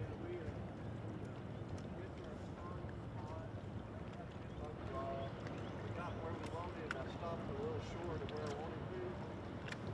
We put fish down to it and know it. Run right to the juice. They put 20 pounds in a boat out there. And I think they had doubles on 10 pounds. We just had the water. We left there, we had 12 pounds. We only had one other spot to have fish. We were running almost 30 minutes to pull up there and the boat set right up. We turned around, went all the way back, pulled up on the flats, and there were boats everywhere. And we were sitting there with 12 pounds in the boat, and we got pushed up shallower than we've ever fished it. And the fish were there, and for an hour, we caught them on a Cinco. We went from 12 to almost 25. Wow. That was it. And just no time. We'd fished that spot before, but never got that shallow on it. I mean, the deepest fish was 2 foot. We got very lucky. We need some of that luck today. We'd like to win that point chance.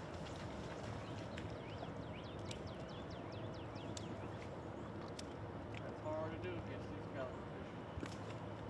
So I'm gonna test your memory from back then. What'd you catch them on that day? Cinco on a shake head. Nothing fancy. Nothing fancy. I think you could hear a little bit of what he was saying. They really pulled up on a spot first thing that morning, had a good. I think somebody will pull up on the right spot. If they didn't already do it on the shad spawn this morning, somebody will do it with a timing deal. They'll pull up on the right shell bar, and they'll have an hour of fun. And there'll be a spot somebody fished 20 times already.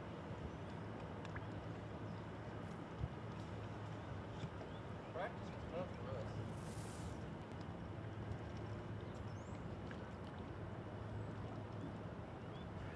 Got a lot of cat food being made in the background, so I know you couldn't hear some of what he said, but he pulled up on a spot back then in 2022. First pulled up on a spot really quick on the flats, and had another team run up ahead of them, and all they could do is just sit there and watch them catch them. Pulled to another spot, kind of their backup plan. There was already a team there, so they just kind of fished around for a little while, got about 12 pounds or so, and then moved back to the flats and pulled up and just caught them one after another till they, just in just a short amount of time, they doubled their weight. They had 24, 27 when it was all said and done. And he said just a lot of luck on that day. He kept it simple, just a straight tail worm, Cinco, really simple. He said a lot of luck. Hoping for some shad spawn here this morning. Clouds kind of holding cover. Think that would continue to happen, but shad spawn, you live and die by the shad spawn sometimes. It's here, it's gone. Sometimes it's a rumor. Sometimes you see it earlier in the week and it just doesn't show back up later in the week.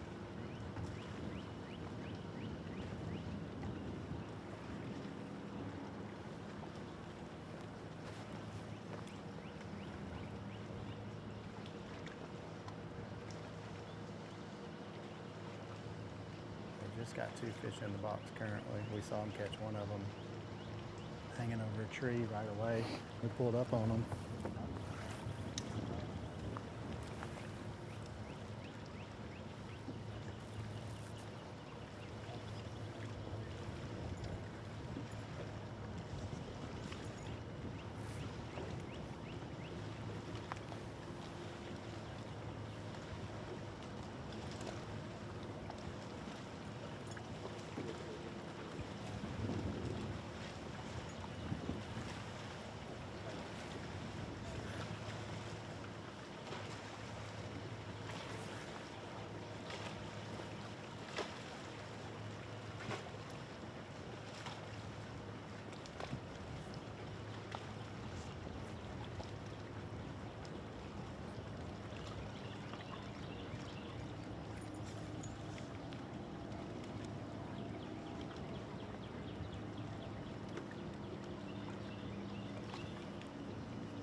Well, Darian, we are slowly but surely making our way to Barry Vest, Dustin McDaniel. They're fourth in the Angler of the Year race, 21 points out of the lead.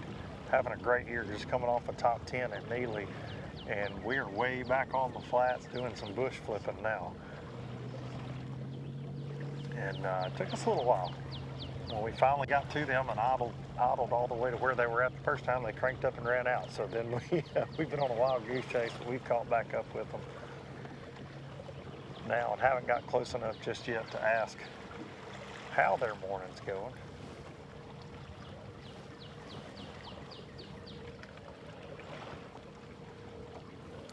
Luke, where you're at is not just an easy little punch to get over there. No, it looks that way on a map. Oh, I'll just run right over there to the bank. But you got to go backwards to go forward sometimes on the flats because of those high spots with stumps, and there's only certain places that you can run, even with the water high. So we finally meandered back over here. There's a few boats. You know, we said that earlier. There weren't a ton of boats on the actual flats like we're used to seeing, and there are definitely a few boats back here fishing the bank.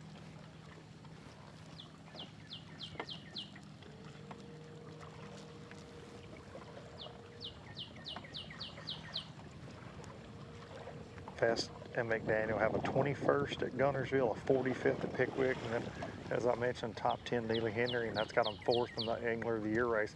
Angler of the Year race is really tight this year. When we come out of here, man, it's going to be interesting at Weiss, to say the very least.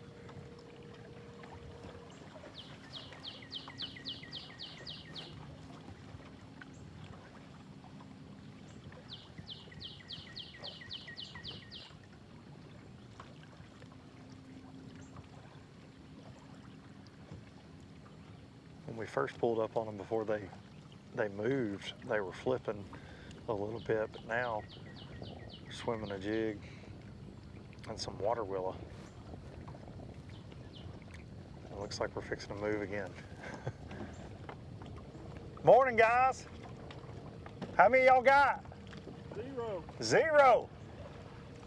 We'll let y'all get after it. Good luck.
right, guys, well, Zeke and Briar are going to make a little run, and we are going to run over to a commercial break. We will be back in just a few minutes with some more fish catching action here on Lake Wheeler.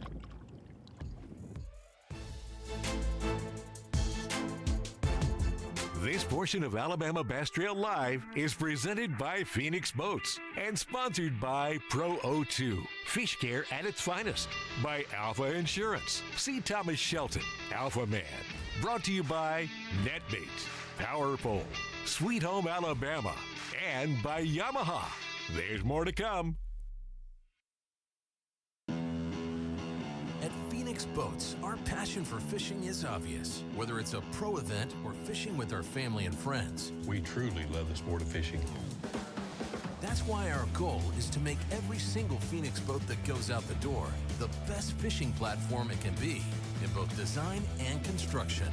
We love to fish as much as anyone, and we believe it shows in every boat we build. Phoenix Boats, built by anglers for anglers. Remember those childhood dreams when you and your trusty cat could do anything? Well, now you're living the dream and experiencing the thrill and power of cat performance, technology, and value for real. Hey, those who give their best deserve the best. So invest in your business, invest in yourself, invest in a cat. The best machines you can own. Because your first cat shouldn't be your last.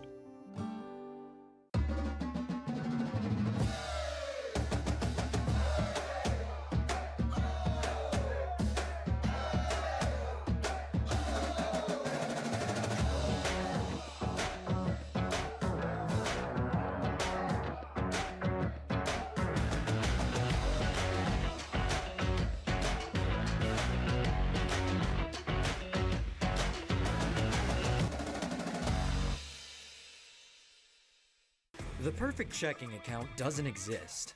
Not at a bank, that is. So why do you keep looking there? At AmFirst, you can get no minimum balance or monthly fees, an instant issue debit card, and free checks with unlimited check writing. But who doesn't want more? Like a rewards program you'll actually use, and convenient digital tools that make it easy to manage your account from anywhere. Now you could try and find that at a bank, or you could save yourself the trouble by checking with us. Welcome to Minnow King. How can I help you? Everything looks good. I'm friggin' starving, man. Been spawning all morning. Ugh, TMI, bro. What do you want? I'll take a Crush City freeloader and gizzard shad. Anything to drink. Water. Pull ahead, please. Welcome to Minnow King. We're gonna have what he's had. Yeah, throw me in a Ned BLT, too. Pull ahead, please. Calm down. Quit feeding him so much. Hey, man, I'm trying to, man. If you overfeed him, he's gonna hide under a log. This is Jack's Country, where folks love a comeback. Wings are back at Jack's. That's right. Get 8 classic wings with honey barbecue, bold buffalo, or sweet and spicy, with crispy fries for $8.99. We're Jack's, and we're all about the South. That's fire. Alabama Bass Trail TV is now on our partner networks, Gulf Coast Sports and Entertainment, Peachtree Sports Network, and Tennessee Valley Sports and Entertainment. The thrill of the catch, the fierce competition, and the big payout. Go to alabamabasstrail.org for dates and times. Alabama Bass Trail TV.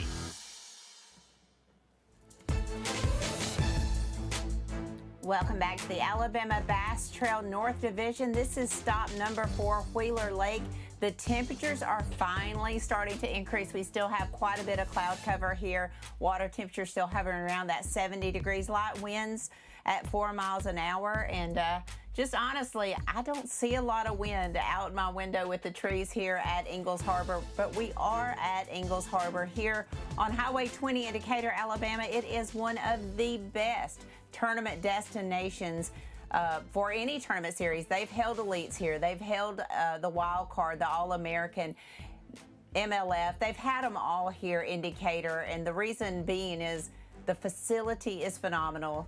The housing opportunities are endless here in Decatur. The Parks Rec Department do a fantastic job. This is a perfectly manicured location. You have great facilities here, great power, everything that you need, and a hotel that sits just adjacent to the boat ramp. We could not be happier to be here. Decatur was my hometown for a very long time. before moving just down the road to Coleman, Alabama. Love being here. It's such an easy setup. When you think about, this is our 13th season. It is our 157th Alabama Bass Trail Tournament. I was watching the running of the Kentucky Derby the other day, and I kind of feel like this is an extended Kentucky Derby, the 157th tournament that I've been blessed to be a part of. Got a great team behind us, and I know one of the things Kenny and I were talking about this morning before going live is so many memories out here on the Alabama Bass Trail. But I really want to give a shout out to our team, Daniel Montgomery, our tournament director, the entire team on the Alabama Bass Trail. Frank Daganero has been with me since day one, back in February 1st of 2014. He's been with us since day one. We have such a strong team that assembles this tournament, puts it together from boat check to weigh in to closing up that trailer, and then at night at 8 o'clock. Then you add the live team, Jason, Luke, Darian, Jared, Russell, Ben, Kenny, Herbie, Vince, everybody in the background. Ben running the drone. You see the magnificent shots that he has. It's just an amazing team that we get to work with 15 weekends a year. But I can promise you, it takes much more than these 15 weekends a year to make this happen. So I want to extend a huge thank you to everybody who has a hand in running the Alabama Bass Trail, whether they're fonting things on live, whether they're monitoring audio back in the studio, whether they're directing the show. It takes a village to do what we do, and I just want to say my sincere thank you. Things change, and that's one thing in life that you can expect is change, and these guys have just worked their butts off, and I'm just so honored to work alongside them. So I want to give a huge shout out to them. I also want to mention we've covered about 5 or 6 of the teams that are inside the lead in that AOY. And it is a tight race. One thing I want to point out, Zeke Gossett, Briar Chambers, that Darian just covered, they're 10th in the Angler of the Year points, but they're only 44 points back. Just a reminder, if they get out here with a decent finish, Zeke Gossett won a tournament on Weiss Lake in June not too long ago. So he's going to make it interesting for that Angler of the Year point shootout when we get to Weiss Lake, no doubt about that. A lot of things going on. You see Hayden Marvett, he's fished every circuit you can fish. Love to see those young and upcoming anglers fishing with us. One of our own, Fisher Anaya, currently in the Bassmaster Elite Series on Lake Murray in the cut right now there. So this is a good breeding ground for anglers that make it to that next level. So I'm very excited about what we've been able to accomplish here in the Alabama Bass Trail. Looking forward to 2027, but ready to finish some business here at Wheeler Lake. We're going to go ahead and get back out on the water. Jason's with a new team. Jason, who are you with? We are with boat 15.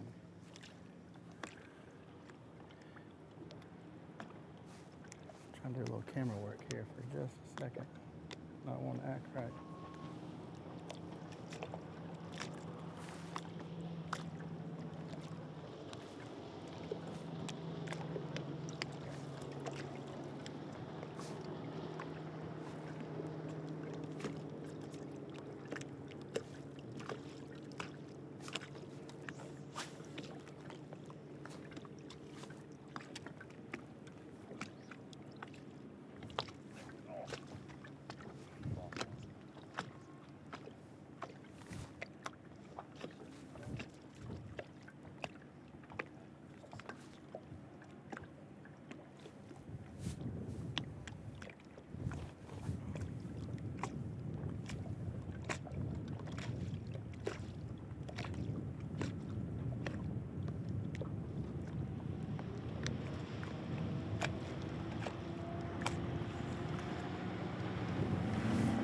This is Jeremy Lamb and Clayton Joyce.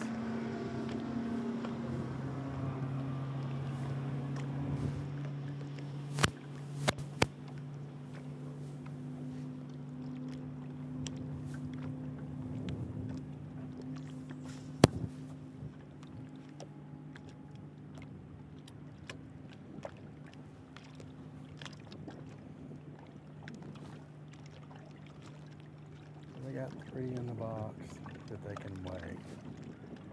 Must mean they got a little one in there they don't want to weigh.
Chairman, looking at the tracker, you've been sitting here all day. Yeah, kind of a shad spot, Bill. We caught some good ones here in practice. Kind of wading through white bass this morning. So we got 3, but lost 2 pretty good ones. It is what it is. We're going to keep plugging. They're definitely sitting up there.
Well, we've caught up with Daryl and Maurice Jenkins Jr. Boat number 237, according to Luke Duncan.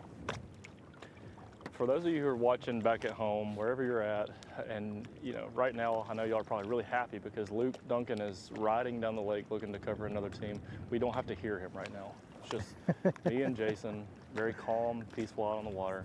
But Luke's gonna sit. I can't tell who these guys are. They're fishing really far away. So I sent a picture in the group text. Luke says a fake name. I'm over here. Can you please show these people just so they get an understanding? The spreadsheet in which I have just gone through multiple times to try and find. The name's not on here. I don't know. Luke knows a lot of people. He's the MC. He's the face of the Alabama Bass Trail. You'd think he would tell the truth. All right. So then Kay jumps in and says, I don't see these guys' names either. Kay knows everybody's name and their nicknames. Boy, oh boy. I see how we're playing. I see how we're playing. The June tournament, Luke Duncan will be in the water at the June tournament. That's all I gotta say.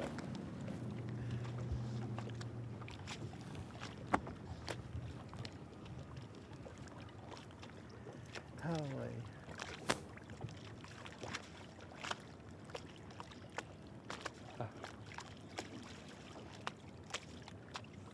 That's unreal. I'd say that's unreal.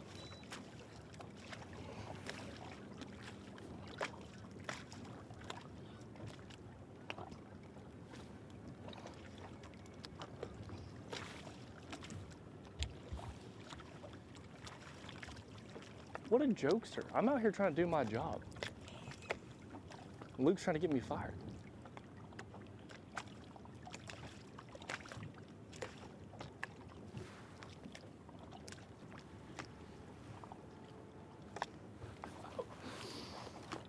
This sucker.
Good one, hopefully.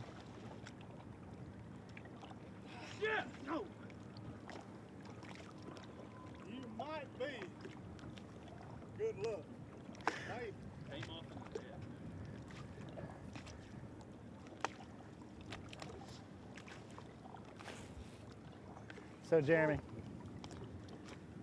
So Jeremy, I'd say I need to stay with you the rest of the tournament.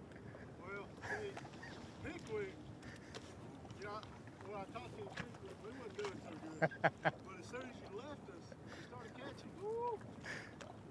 Oh, The bad thing is, that's a great catch. one of them we lost this morning. 3.5. Something like that, probably. That's awesome. I don't know.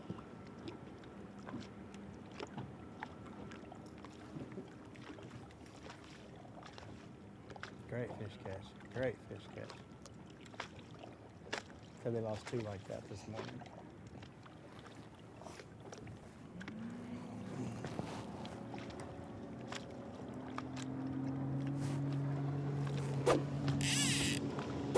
Let's take a look back at that fish catch real quick.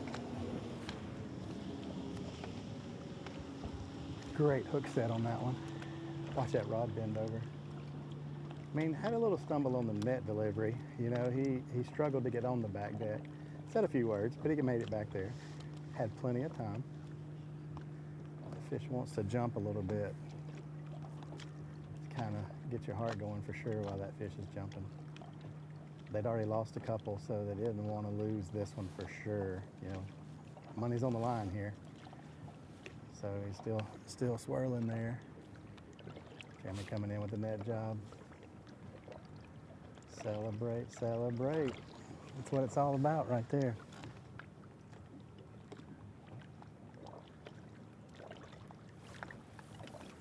So good when you catch them like that.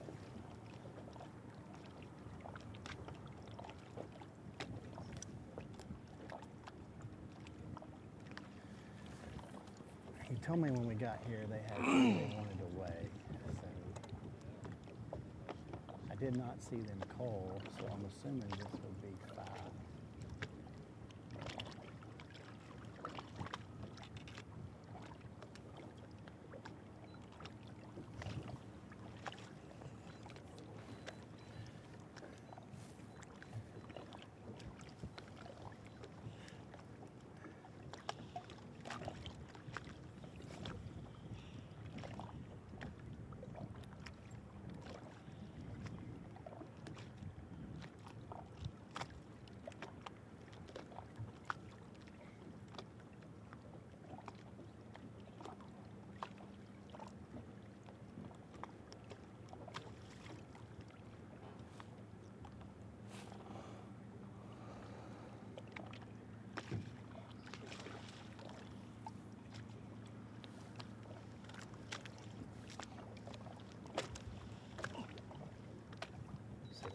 Sat on this spot all morning.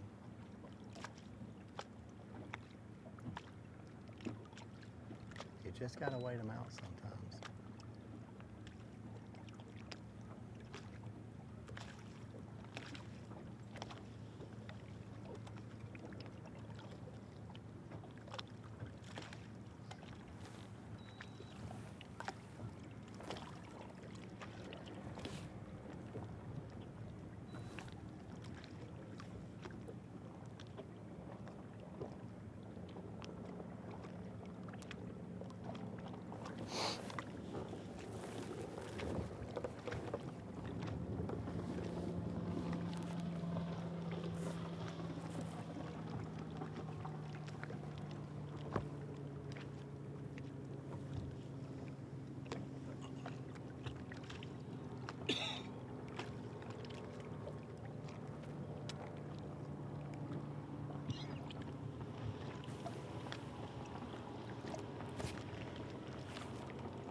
All right.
Well, Jason, we finally are back in the game here. We've been trying like crazy to find Looking for Mitch boat Mitchell and Cameron 237 still? I mean, what do you got? Yeah, we were. No, I leave all that to Darian. He finds the boats that aren't in the tournament every time.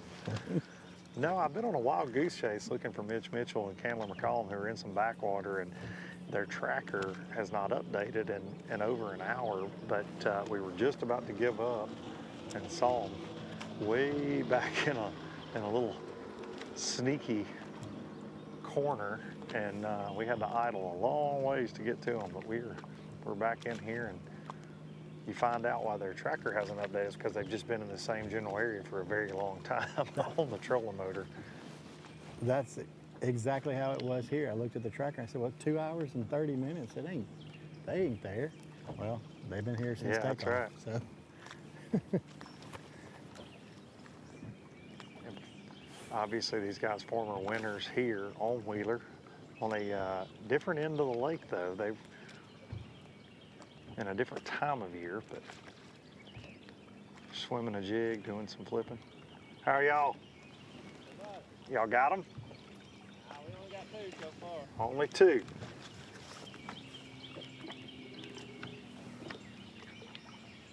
Two keepers for them. What's the water clarity look like down that way? Is definitely not.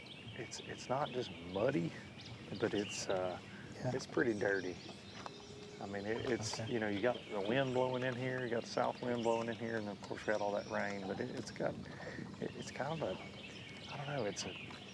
Sam George actually was texting me last night about it, and said.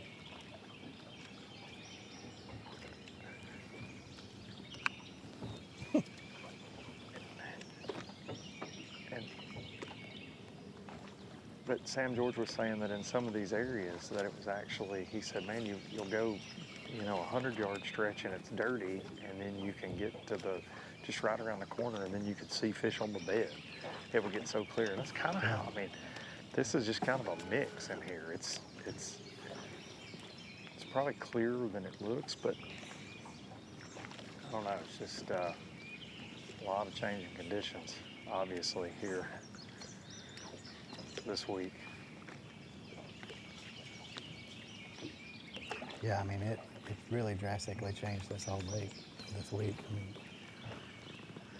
water level, current, we've had so much rain, which was, I mean, I felt like that was a good thing for this week, but just to bring the lake up.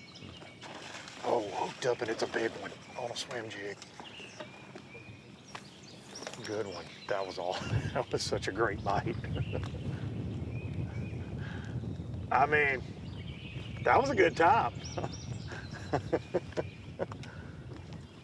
That might as well have been an 8-pounder when it came out of there. I'm not gonna lie. That's what it looked like from this angle. Nice one right there And for they number 3. caught it in the net in the air. Yeah, they did. Boomeranged it in. Well, I think he had that. I think he had that braid. He had that sucker. Mitch had that rascal coming to the boat with momentum, and Candler just made sure it did not come off in the air. He got the assist Candler was there. like, I got it. Like, yeah, Candler's like, I got this one, bud.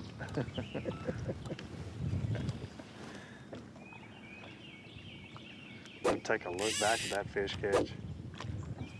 Mitch swimming that white swim jig, and that fish just blew up all over it right by the boat.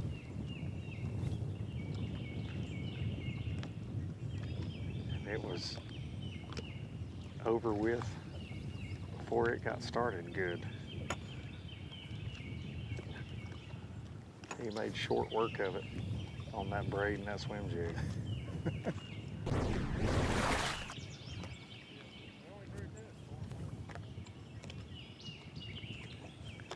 What a bite. Folks at home, yes, I did set the hook on that fish bit. We were close enough that we got all that we wanted right there. That was awesome. Yeah. Wheeler Lake's been showing out for us this morning. What's that? Get the bite on We did get the bite on camera.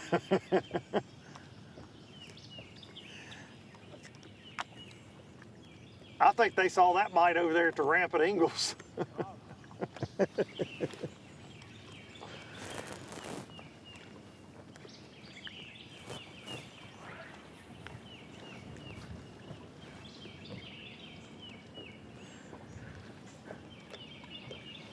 Even with the water up, you know, you start getting back in some of these bays, and I mentioned it earlier, they're just getting a little more silted in as the years go by. I can remember fishing a lot of this, you know, when I was a kid, and it would be a little deeper in some of this than you see these days. Yeah, it just keeps getting shallower and shallower.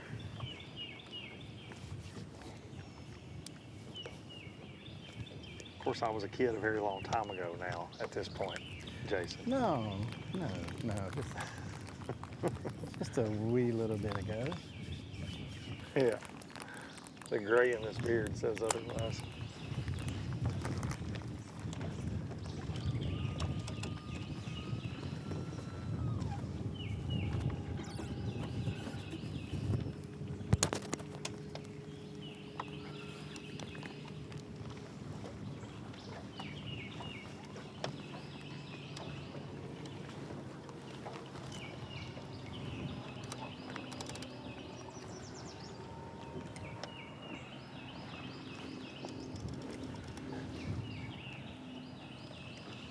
Jason, I will say every team we've pulled up on today, and we joke about this a lot on ABT Live, but almost every team that I've pulled up on has really been on the defensive, thinking we're pulling up to fish right on top of them. Oh, I think it's gotten worse this year. It's been bad today.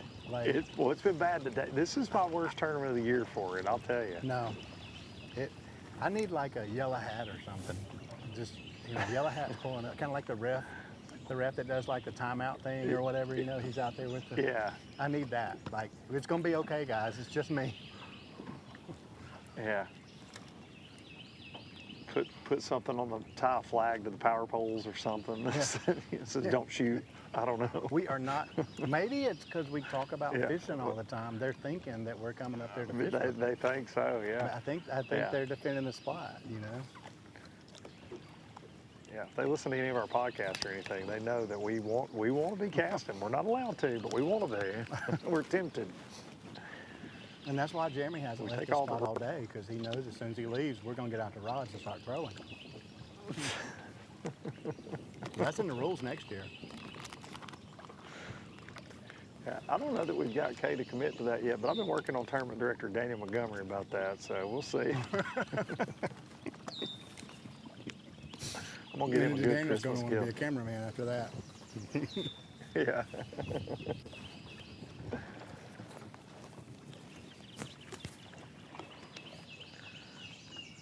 Got the car. I don't know if y'all can hear that in the background. They're really getting with it. And we're letting Mitch and Candler, we're staying way back again. It's so shallow every time I move the trolling motor to kick up mud. So I've just got the power poles down, just letting them work this area, trying to be as quiet as we can be, stay out of their way. And every time these carp roll, Mitch's head's on a swivel turning around because he thinks it's a bass blowing up on a minnow.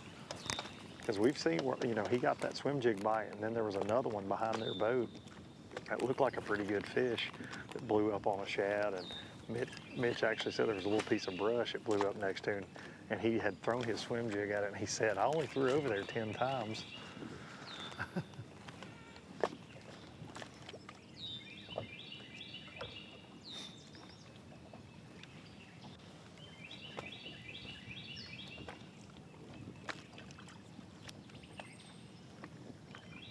You've got a good mix of cover in here, though. You've got a few bushes, you've got lily pads, you got a little bit of water willow, then just isolated little pieces of wood scattered on this flat.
Welcome back, Darian. What team are you with? Well, well, well, if it ain't Luke Duncan. Jason, how you doing today? Man, we were doing some fish catching over here, Darian. I don't know, maybe you can't hear Luke probably anymore. I bet you just kind of put him on mute. But he did have a good fish catch a second ago. Yeah, I wasn't paying attention to what he's got going on. Yeah, Darian, I caught me about a 4-pounder a while ago on camera. I heard that. I do want to get over On here. Hey, frog. hang on one second. Let me see if I can stop Willis and Kiker. I don't really want to stop them, but I'm going to tell them Miss Kate ordered me to do this.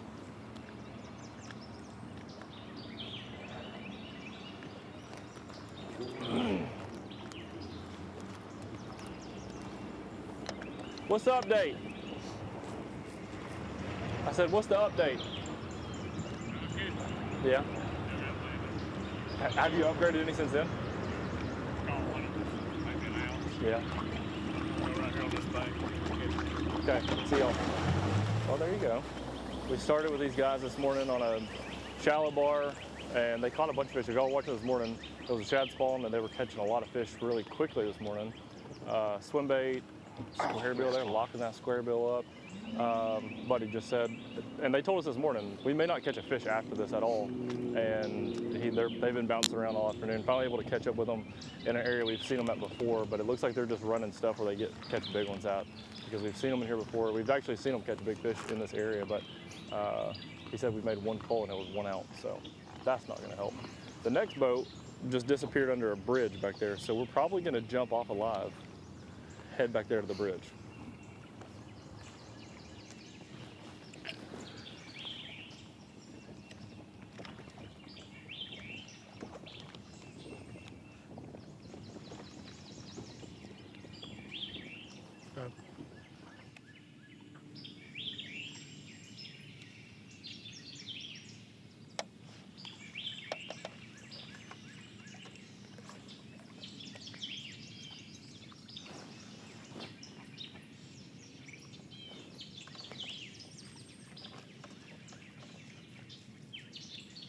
We're getting to hang with Mitch Mitchell, Candler McCall, 4-time champs in the Alabama Bass Trail. Have a win on Wheeler.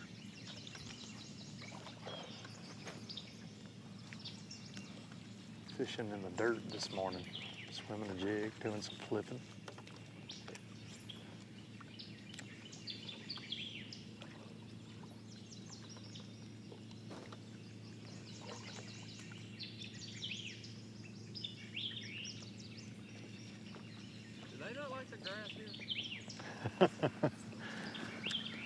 You know they're supposed to.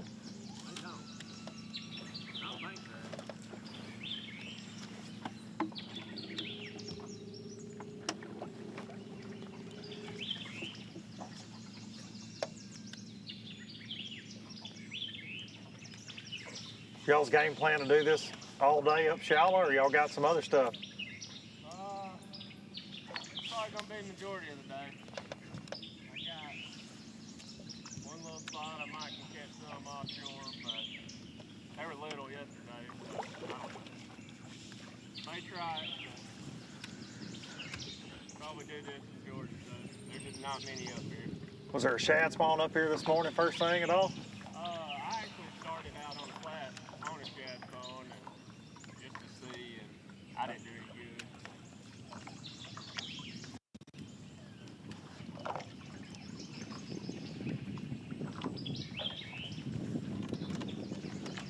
We felt like there weren't near as many boats on the flats as there normally are. You know, during these tournaments that we have with 225 boats, you can normally walk across them out there. It wasn't that bad though.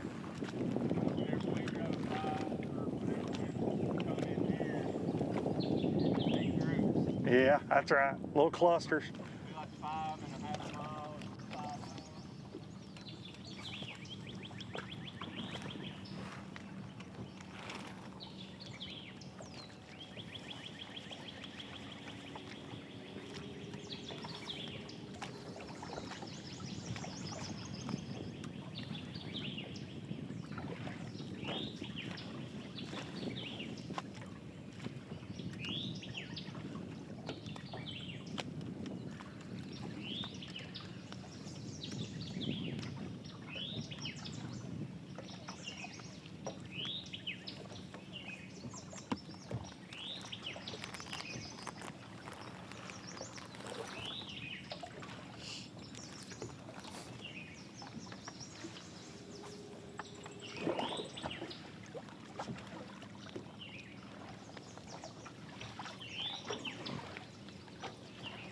water coming up 3 weeks late. You gotta run good. Yeah, I've heard it's a little behind.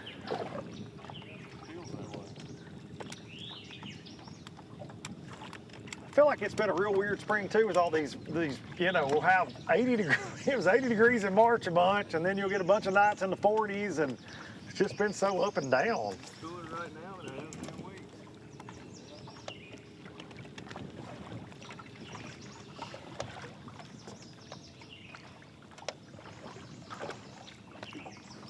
Yeah, we said earlier, if it's gonna get to 80 today, like they said, it's gonna have to hurry. It's got a long ways to get there.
I think we're definitely going to see a wide variety of techniques bring bass to the stage this afternoon for what we've seen out here on the water so far.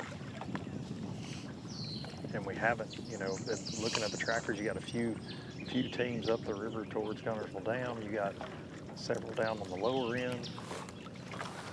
I feel like you're going to see some offshore fish get caught at some point. Pick your poison.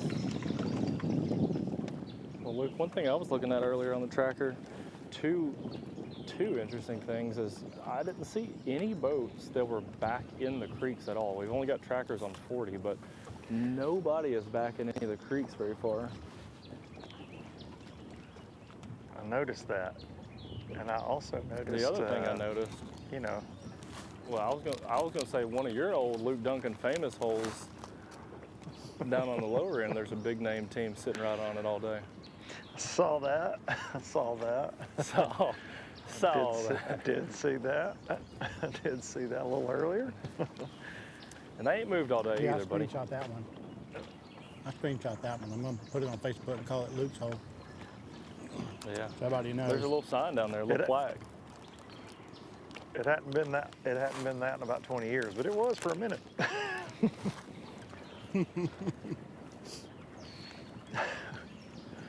Well, also, you're talking about catching them in different ways. These guys are flipping a jig and laydowns and a big spinnerbait and laydowns. Willis and Kiker are fishing old school. You know, we got to see a few spinnerbait bites this morning. That didn't hurt my heart any. I'll tell you that.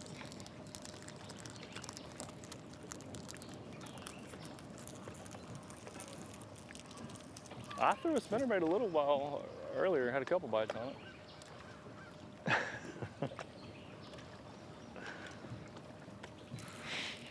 I think I had too much chartreuse on there. Well, as soon as they'll get out of the way, though, Is that I why am it took going to you so just find a long? white one.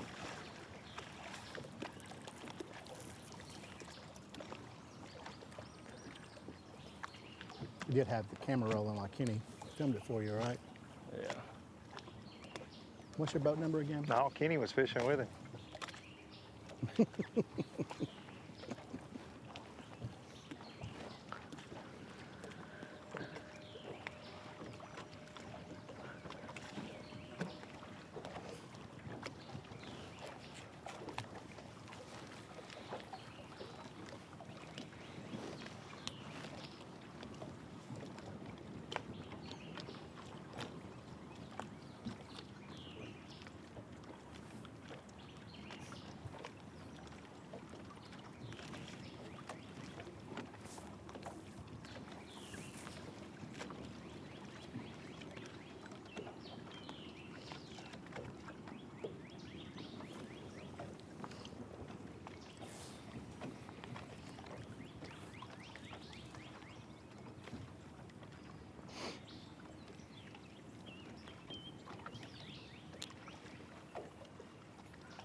I know it. He said it ought to be illegal to not catch them right there on that laydown.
You know, we're real fortunate to get to do what we get to do for ABT out here on the water.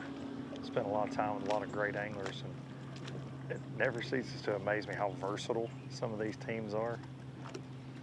And you get to thinking about a team like Mitch and Candler and all their wins and how all of them were so different. and even on this body of water, how they won when they caught a big, 30-pound bag here in a tail race situation. And then today you see them up swimming a jig and flipping, and, they can kind of do it all on Pickwick, and they've won on the Coosa. It's just so cool to see that they're just not one-dimensional. So many of these teams are that way, that just constantly compete.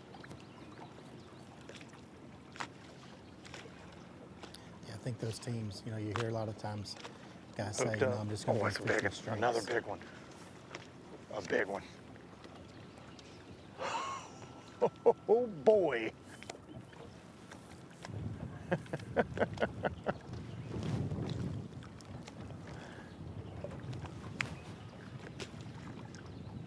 Hey, there don't have to be many of them up here when they're like that.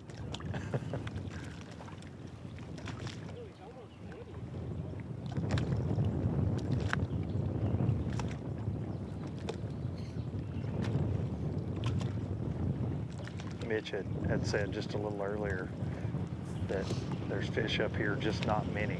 And that's the second quality bite we've seen them put in the boat. Be number 4 for them.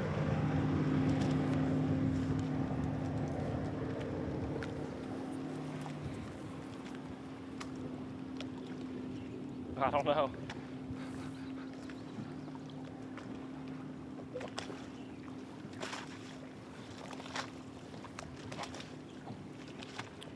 Well, these guys are gonna make another run, so we'll be back here in a little bit.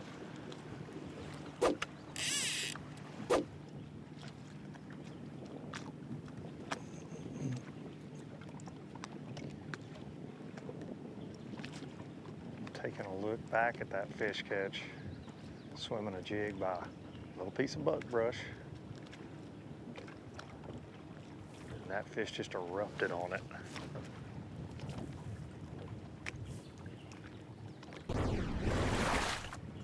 What kind of weight do y'all got, Mitch? What kind of weight do you?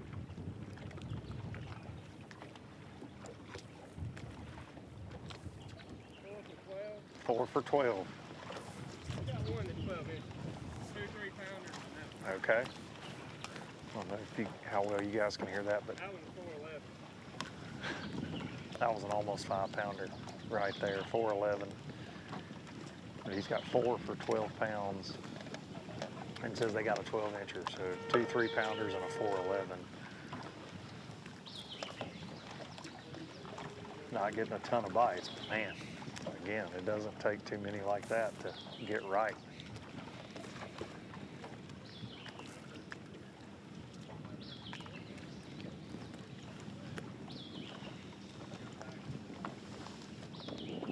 Especially with a few more hours to go.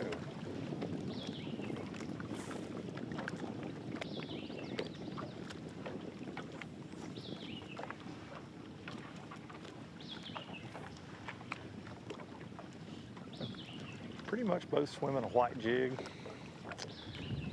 Candler will pick up a creature bait, flipping in a bush every now and then, but for the most part, Mitch is keeping that white swim jig glued in his hand, and he's fishing it really fast, giving it the Alabama shake, keeping it up high. Even if he's throwing it around those bushes, he'll skip it way back in there.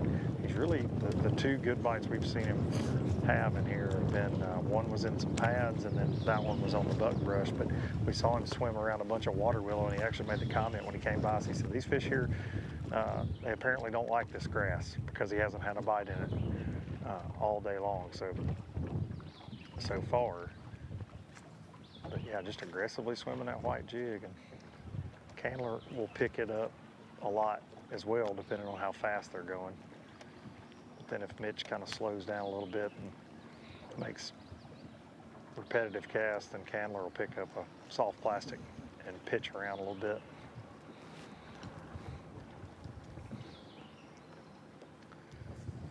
That white swim jig's so good because it gets a reaction bite, but you got shad spawn going on, so you got shad hanging around these areas this time of year, and then if these fish are still spawning or maybe Gordon fry, it's going to get that reaction, maybe make them mad, and you can just cover so much water too. When you get back in here, it's just intimidating because there's just so much to cast at. So he's just keeping his foot on the trolling motor and swimming that jig.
Our old buddy Atkins is on a tear again this morning, looks like. What's he got? Yeah, like almost 19. He's having a great year, man. Love to see it. Jordan's on him yesterday too. Yeah, Jordan's leading right now. Last time I looked, anyways.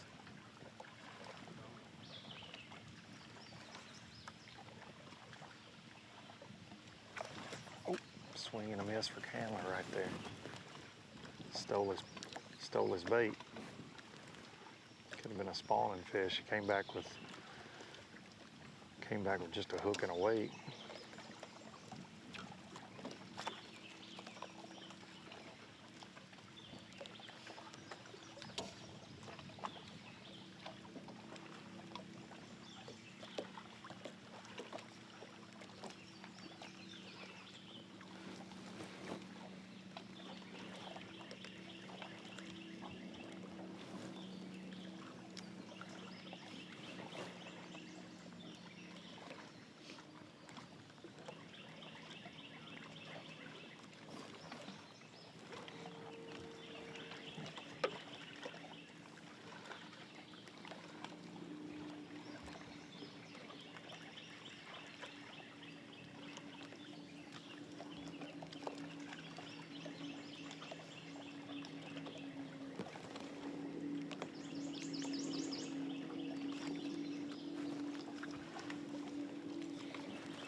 Starting to see a few other boats move into this area as well.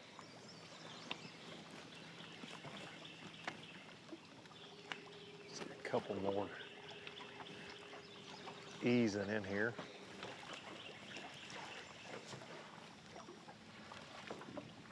For the most part, they've had a pretty big area to themselves.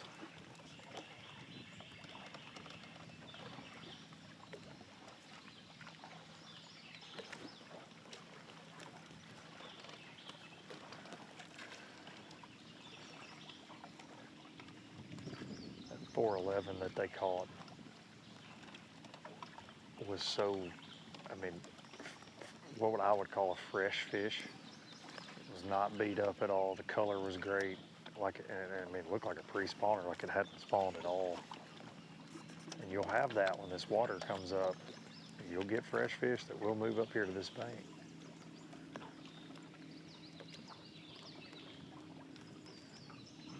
Mitch made the comment that it was so dark it was almost blue in color.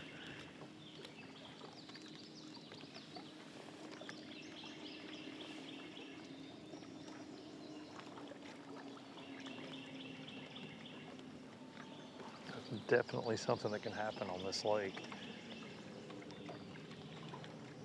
Typically the water comes up, as Miss Kay always says, around tax day. So April 15th is when TVA normally has it at full pool, and this year that's not been the case. It's been low, and we're just now finally getting to around that summer pool mark, and then we had that rain this week that helped it a little bit as well. So, you know, I'm sitting a considerable distance away from Mitch and Candler. I'm kicking up mud where I'm at. And you can see a mud trail behind them from their trolling motor. So you can imagine if you take 6 inches, 10 inches of water off of that cover they're fishing, those fish are not going to get up there. They're not going to feel comfortable. It's very important to have that water level right.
Started this thing this morning at Ingalls Harbor, 225 teams, and they all signed up last August. This division sold out in less than 4 minutes.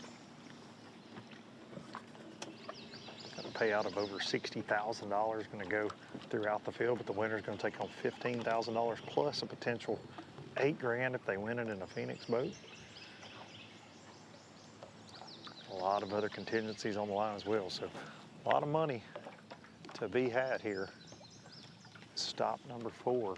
It's ABT North, and we got one more tournament to go, so points on the line. Top 75 in points go to the championship. Entry fee free, $50,000 first place down at Lake Eufaula later this fall.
We appreciate everybody tuning in to this fourth stop, the Alabama Bass Trail North Division here at Wheeler Lake, and we'll be back in just a few moments.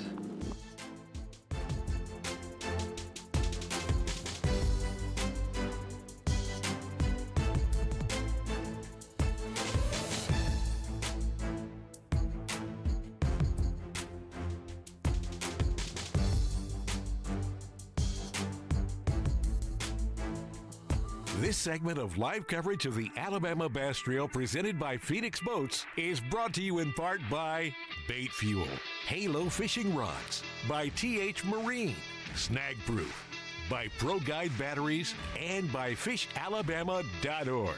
Live coverage continues right after this. At Phoenix Boats, our passion for fishing is obvious. Whether it's a pro event or fishing with our family and friends, We truly love the sport of fishing. that's why our goal is to make every single Phoenix boat that goes out the door the best fishing platform it can be in both design and construction. We love to fish as much as anyone, and we believe it shows in every boat we build. Phoenix Boats, built by anglers for anglers.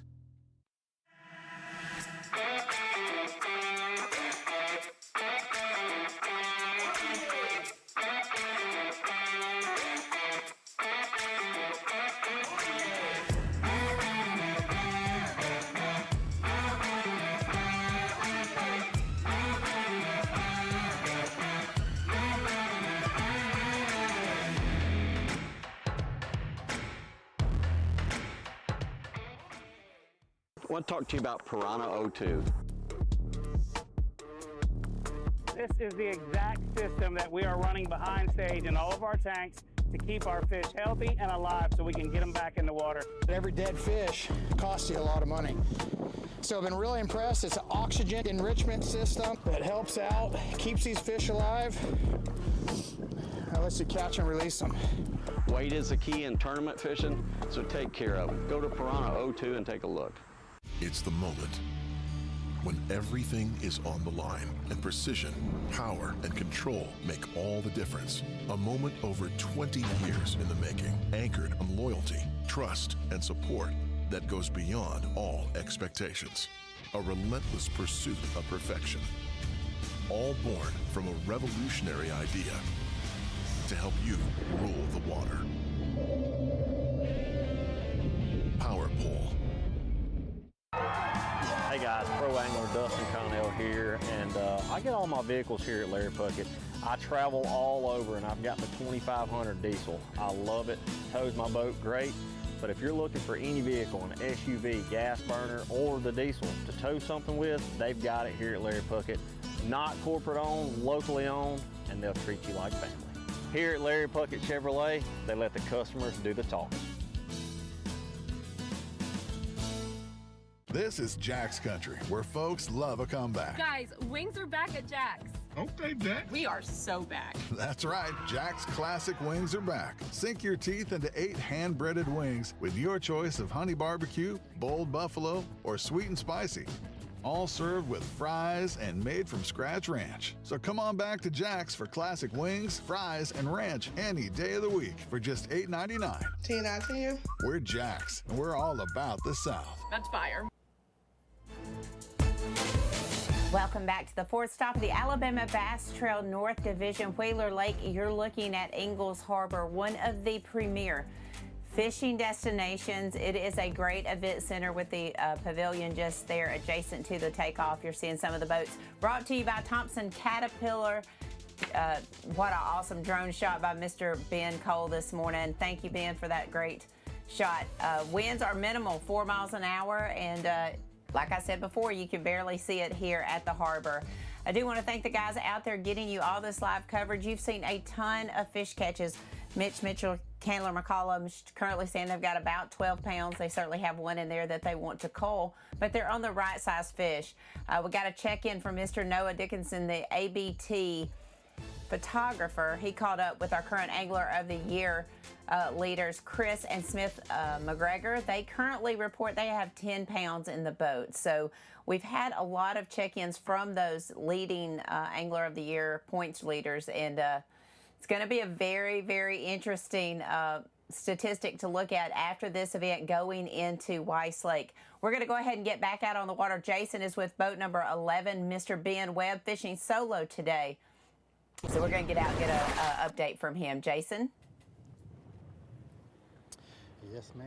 Fishing solo today, Mr. Ben Webb.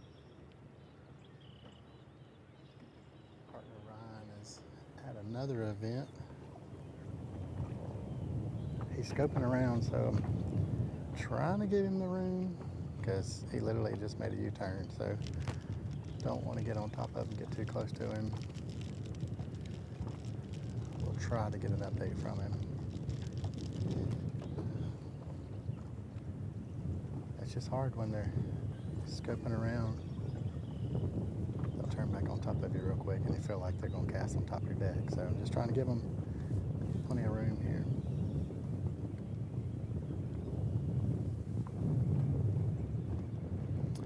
Not very far from takeoff.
Well, Jason, we snuck way on back to some shallow water. We got some, like a huge pad field and total change of pace. The water's a little muddy around the pads, but not too bad. There's one boat that was kind of fishing all the way back this kind of reed line.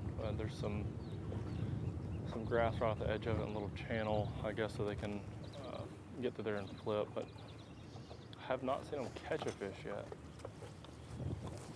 But if they're biting in this, they probably have it all, or they've had it all themselves. So maybe they got something figured out.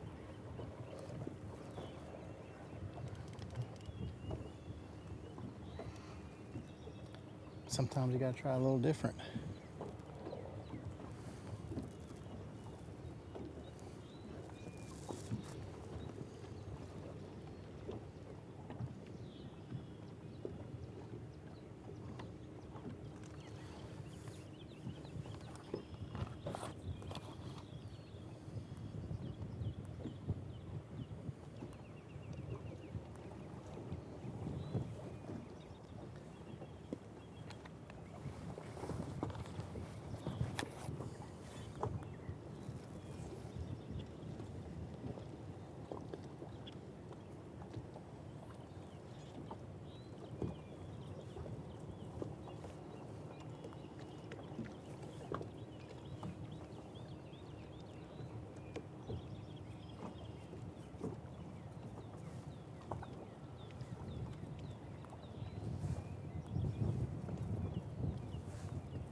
You do see Ben not looking anywhere else but straight at the graph.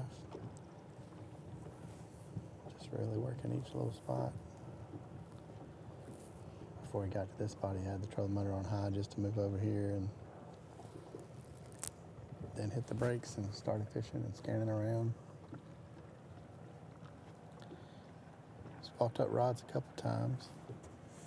Still has the same style bait on it, but just different size.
Looks like he may be getting the move. We'll just see. He's getting things organized at least. Yeah, pulling the trolling motor. He's gonna make a move.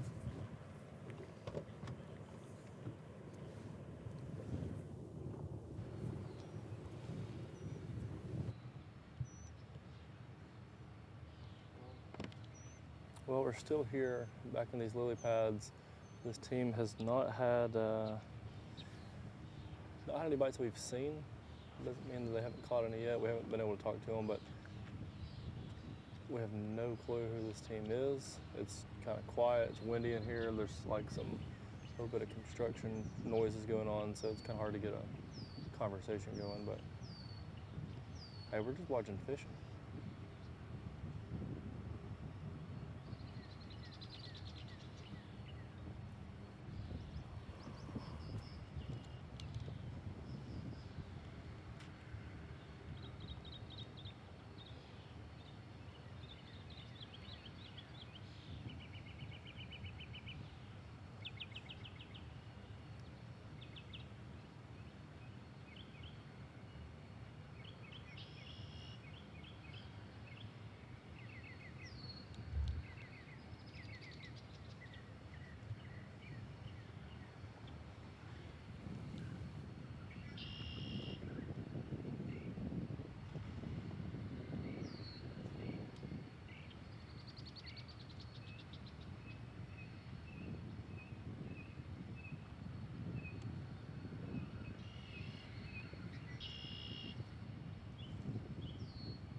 Russ Ritter in this.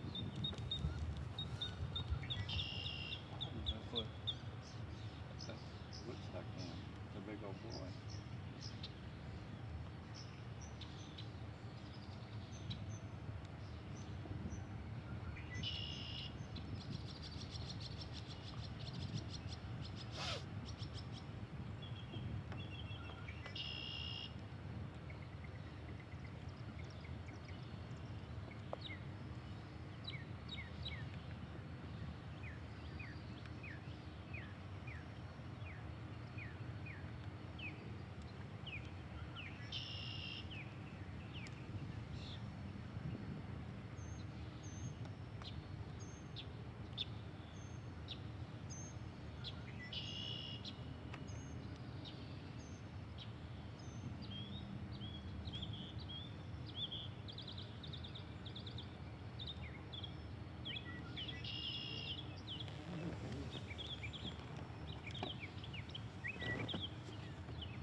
Boat 155.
If you don't mind, or either fall in, something to make good TV.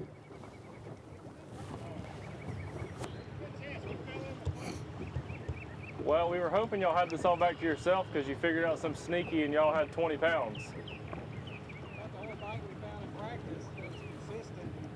1 3-pounder today, that's about What's y'all's boat number? 121. Boat number 121. 121.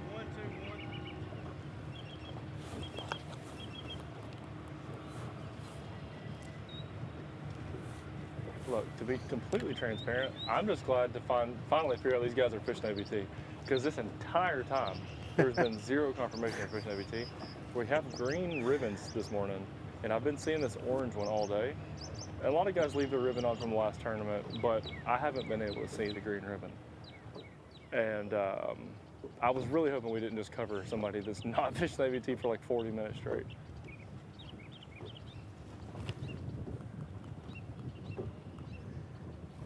Well, you know, in the back of my mind, I kind of hope that too. Yeah, I think that was on the front of Kay's mind. I don't think that was in the back. You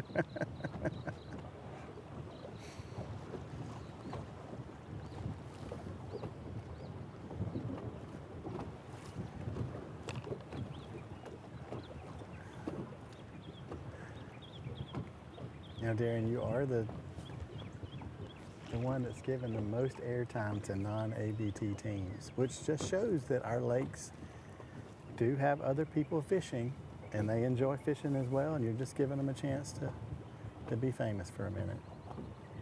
Well, I'm just showing the people what it would be like if they were fishing ABT, that they too could get airtime.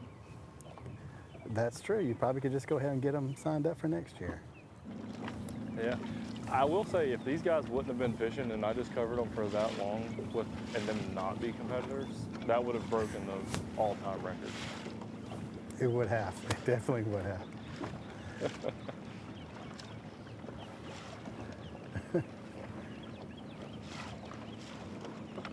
I did hear Lou Duncan's back in the game.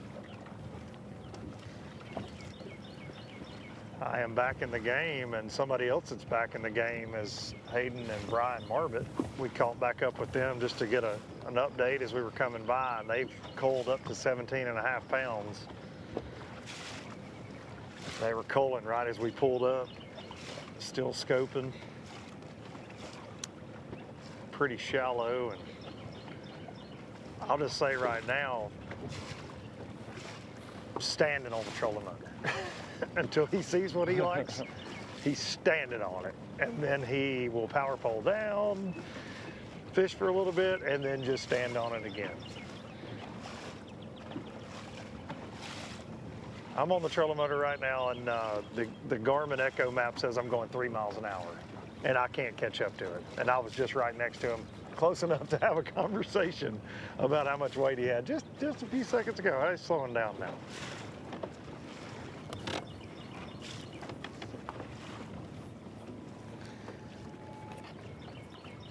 Talk about a dangerous team at 10 o'clock to have 17.5 pounds and doing what he loves to do. Hayden up front, doing the scope thing on a lake he's won big on before.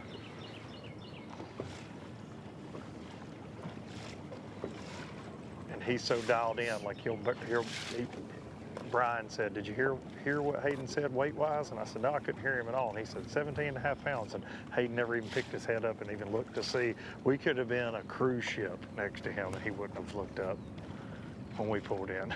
He's so focused.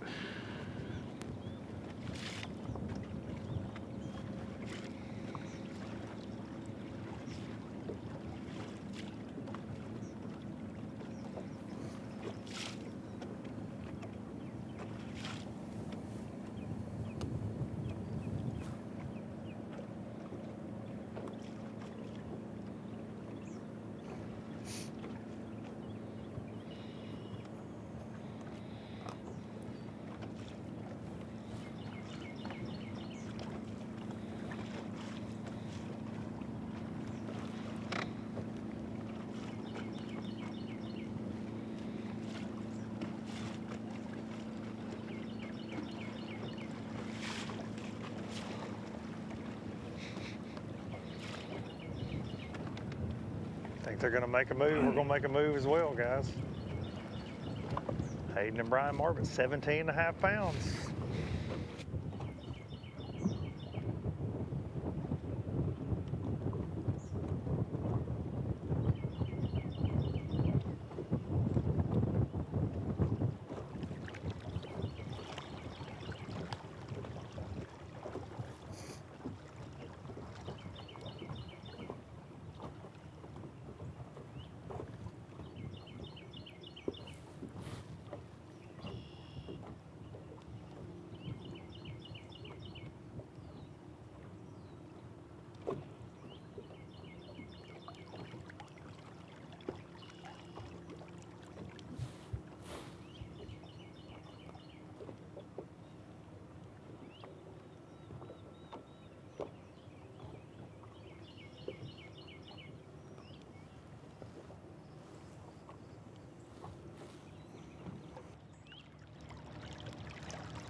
catch and practice right there. There we go. Lucky duck. Lucky duck. Target practice the way today's going though. Well, these guys are microphone. Their best catch in practice was Mike. These guys said their best catch in practice was a duck decoy, and they're out of here now. So they got a 3-pounder. They did keep the duck in the boat though, so I guess that's, you know, we'll keep him around, see if he brings any good luck. He said if it doesn't turn around though, it's gonna end up being target practice after the tournament's over. But for now, we're gonna go to a commercial break really quick. This will be the last one of this episode or this show. We're gonna do some more coverage, and then we'll be right back here in a few minutes.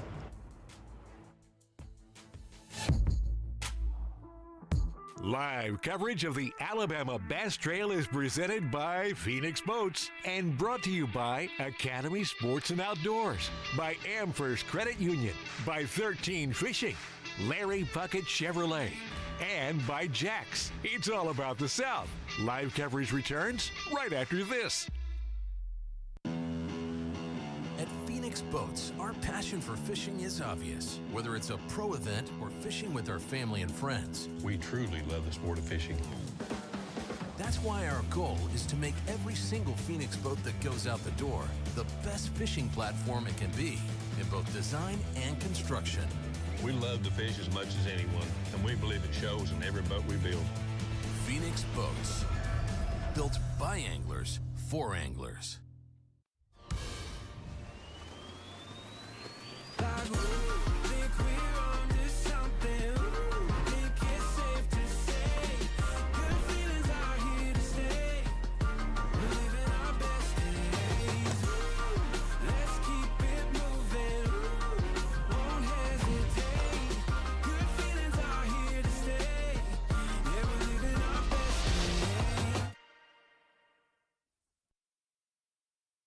The perfect checking account doesn't exist.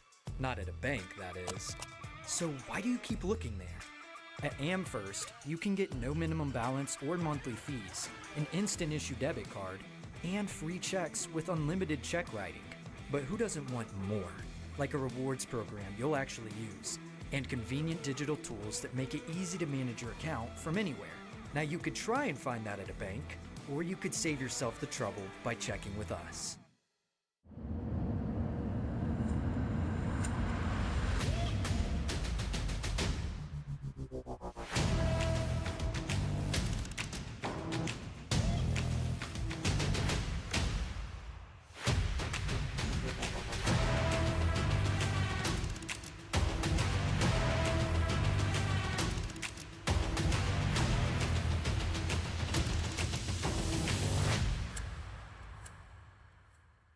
This is Jack's Country, where good food travels fast. We are so back. That's right, classic wings are back. Get 8 wings with your choice of 3 sauces, served with fries and ranch for just $8.99. We're Jack's, and we're all about the South. Okay, Jax. Remember those childhood dreams when you and your trusty cat could do anything?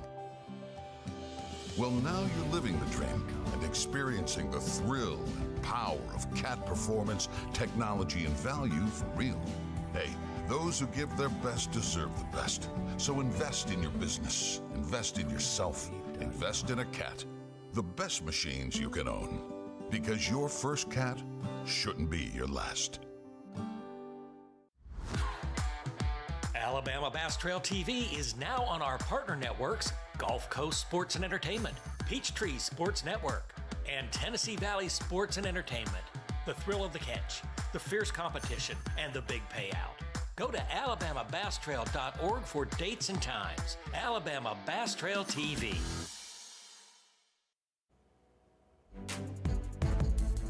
Welcome back inside the Alabama Bass Trail Live Studio on the banks of Wheeler Lake right here at Ingalls Harbor, the official takeoff location and the weigh-in destination for this afternoon.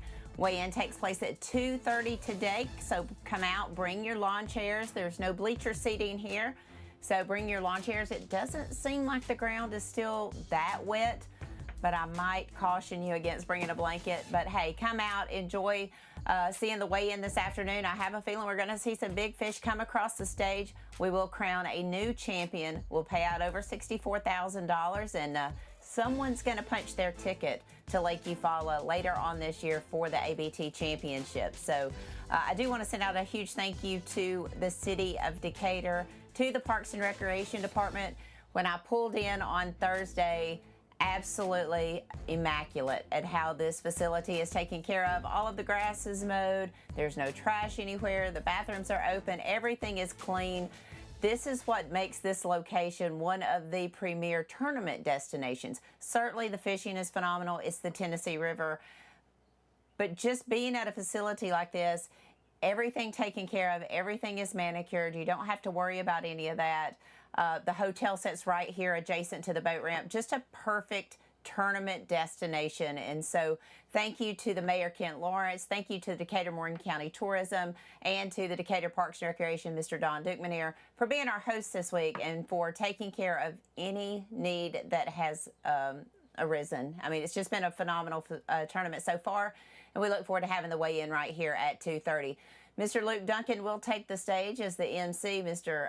Darian Craig will be off the side doing off-camera interviews, off-stage interviews. Okay, get it right here. I tell you what, getting up at 2:30 in the morning, being here at 3, it's been a day already, but I'm not going to complain. There could be lots of other things I could be doing that I wouldn't enjoy near this much. So I do want to say, I want to issue a big thank you to everyone who takes part in the Alabama Bass Trail, to the anglers who signed up in under 4.5 minutes last year to sell this division out. It's amazing to me that happened. And then 6 minutes in the South Division.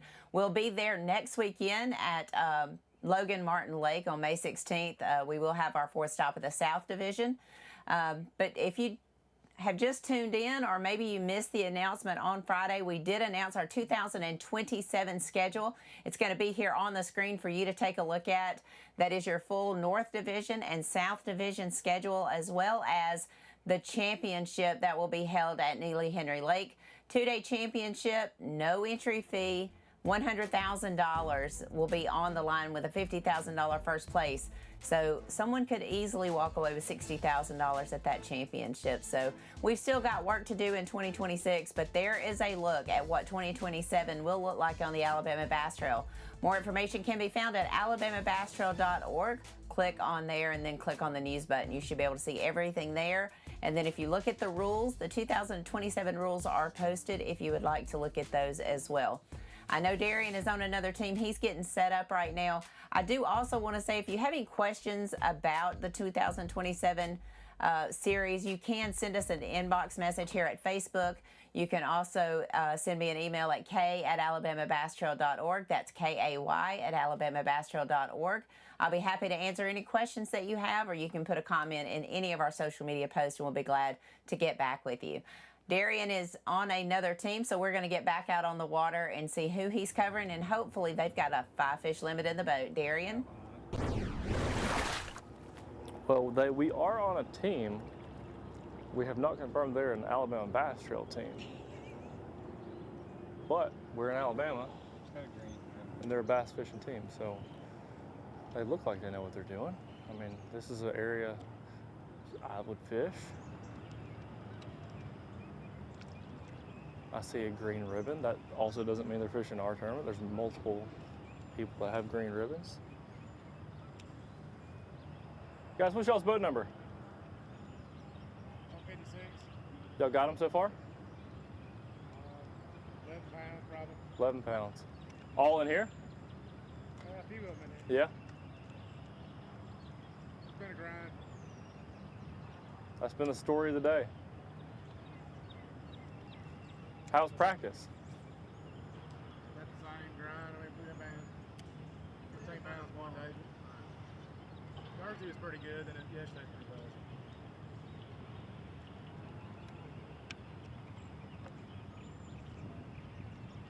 I believe. You say 156 or 56? 156. 156.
go to a quick break, and when we get back, we're gonna do a little recap on the day.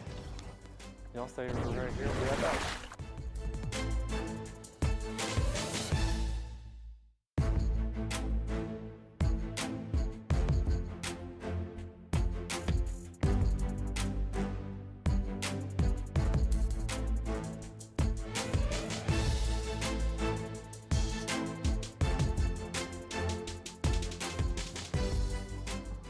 Alabama Bass Trail live coverage is presented by Phoenix Boats and sponsored in part by Garmin, Rapala, Crush City, VMC, by Mountain Dew, and by Thompson Tractor Company.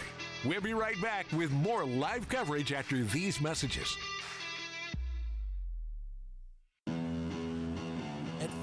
Boats, our passion for fishing is obvious. Whether it's a pro event or fishing with our family and friends, We truly love the sport of fishing.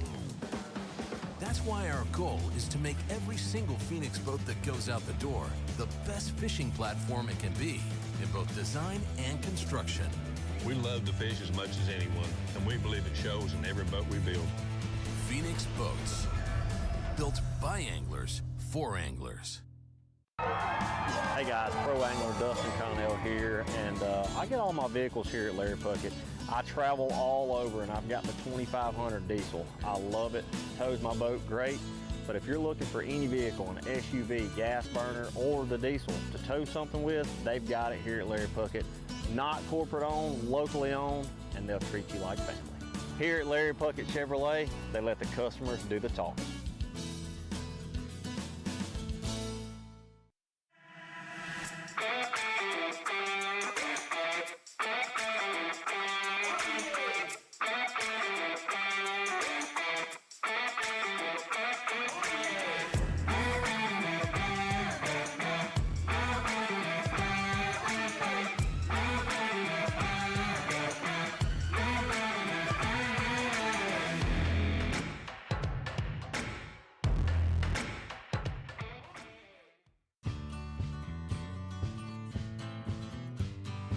She grew up fast.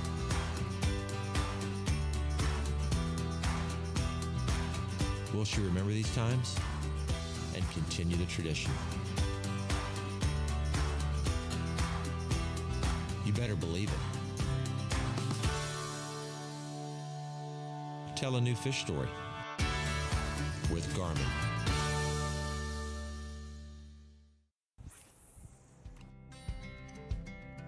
Some things ain't worth keeping. Yesterday's traditions, today's adventures, tomorrow's memories. Now that's something worth keeping. Fish Alabama and find your keeper. For more information, visit fishalabama.org. This is Jack's Country, where fresh biscuits are tradition. Wake up with 2 made-from-scratch biscuits filled with egg, cheese, and bacon or sausage, just like Nana's, if Nana made the official biscuit of the South, which she doesn't. We're Jack's. We're all about the South.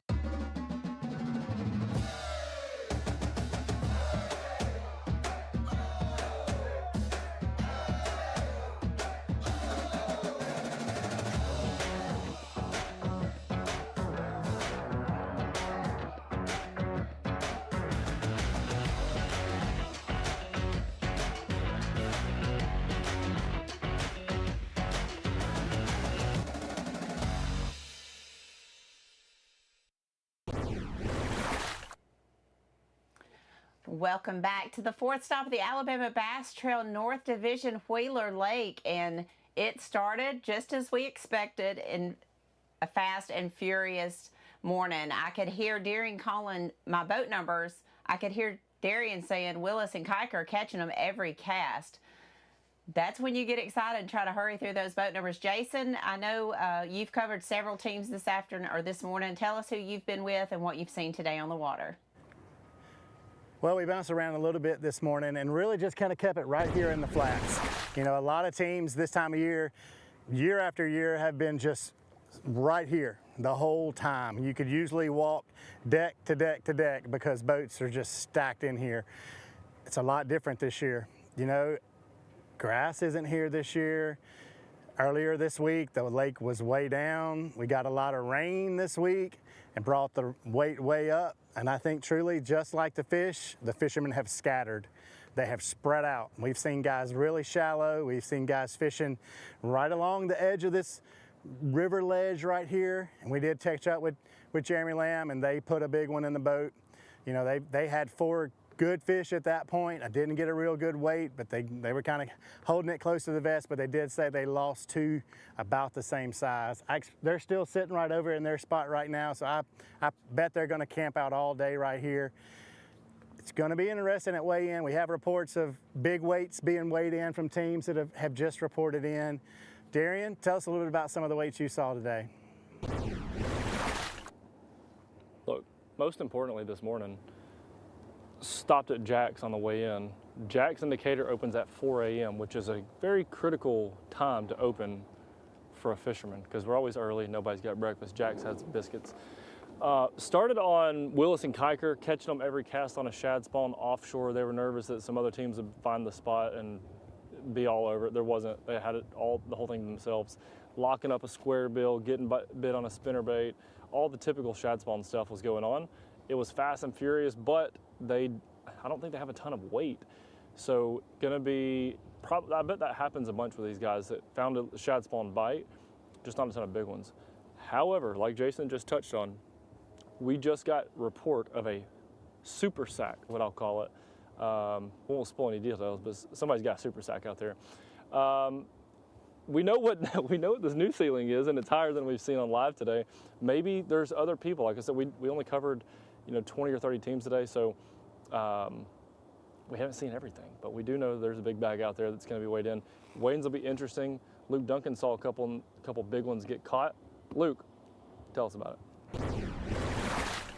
Well, I don't think there's any better wrap-up than letting Trey Swindle and little Sam George wrap it up right here. What y'all got? 16, maybe a little over 16. You think you can catch 30? I'm gonna try. You better hurry up. We're trying. You got about 4 more hours to catch 30 pounds. So we started our day on those 2 yahoos right there, and they were catching them fast and furious on a shad spawn and caught a big smallmouth, caught a nice largemouth, but they're sitting at 16 pounds right there as we end the live show. Hayden Marvett and Brian Marvett, they've got 17 pounds. We saw Mitch Mitchell, Candler McCollum catch a couple really nice fish. They had 4 for about 12. Needed to add that 5th one, and they got a couple they need to get rid of for sure. But like Jason and Darian mentioned, we're getting word of one of those Wheeler Lake giant bags that one of our teams is reporting in. So it's going to be interesting in Ingalls Harbor like it always is. But I said earlier when we were covering Mitch and Candler, you can pick your poison on Wheeler. We're going to see guys weigh in bags fishing deep. We're going to see guys catch fish in the current. They're running about 30,000 today with some of this rain we've had. So shad spawns certainly played this morning. Going to be a lot of different fish tails across the stage this afternoon in Ingalls Harbor, Miss Kay. And that it is. One of the things that's probably the hardest part of our job on live is to decide whether to make those long runs to the dam or to stay close by so we can cover more teams. In our meeting on Thursday night, we decided that we weren't sure that was going to be the deal. They just weren't running water. We felt like if we stayed closer, we could cover more teams. Sounds like that the dam might have been the deal. We're hearing some teams up there have big bags. They'll weigh in this afternoon at 2:30 right here in Decatur, Alabama. We've seen 16, we've seen 14, we've seen 17 and a half. We've heard of something over 25. You're going to want to be right back here at 2:30 this afternoon on AlabamaBassTrail.org, on Facebook, and on YouTube at Alabama Bass Trail TV. Y'all stay tuned. We'll be back this afternoon. Have a great Saturday.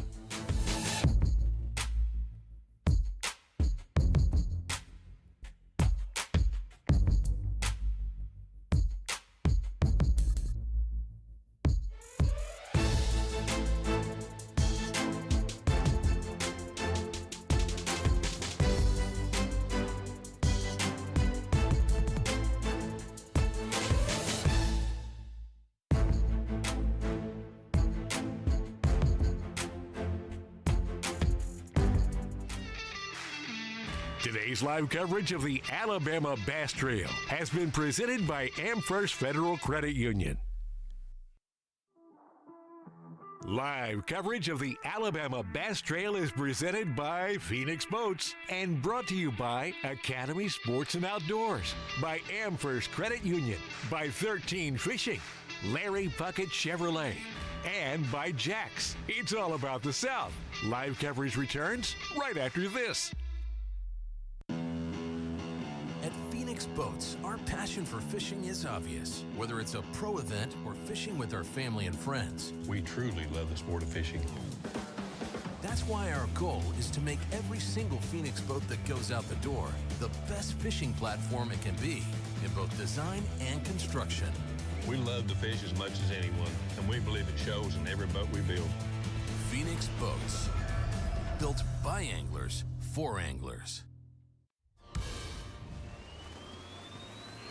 Back road.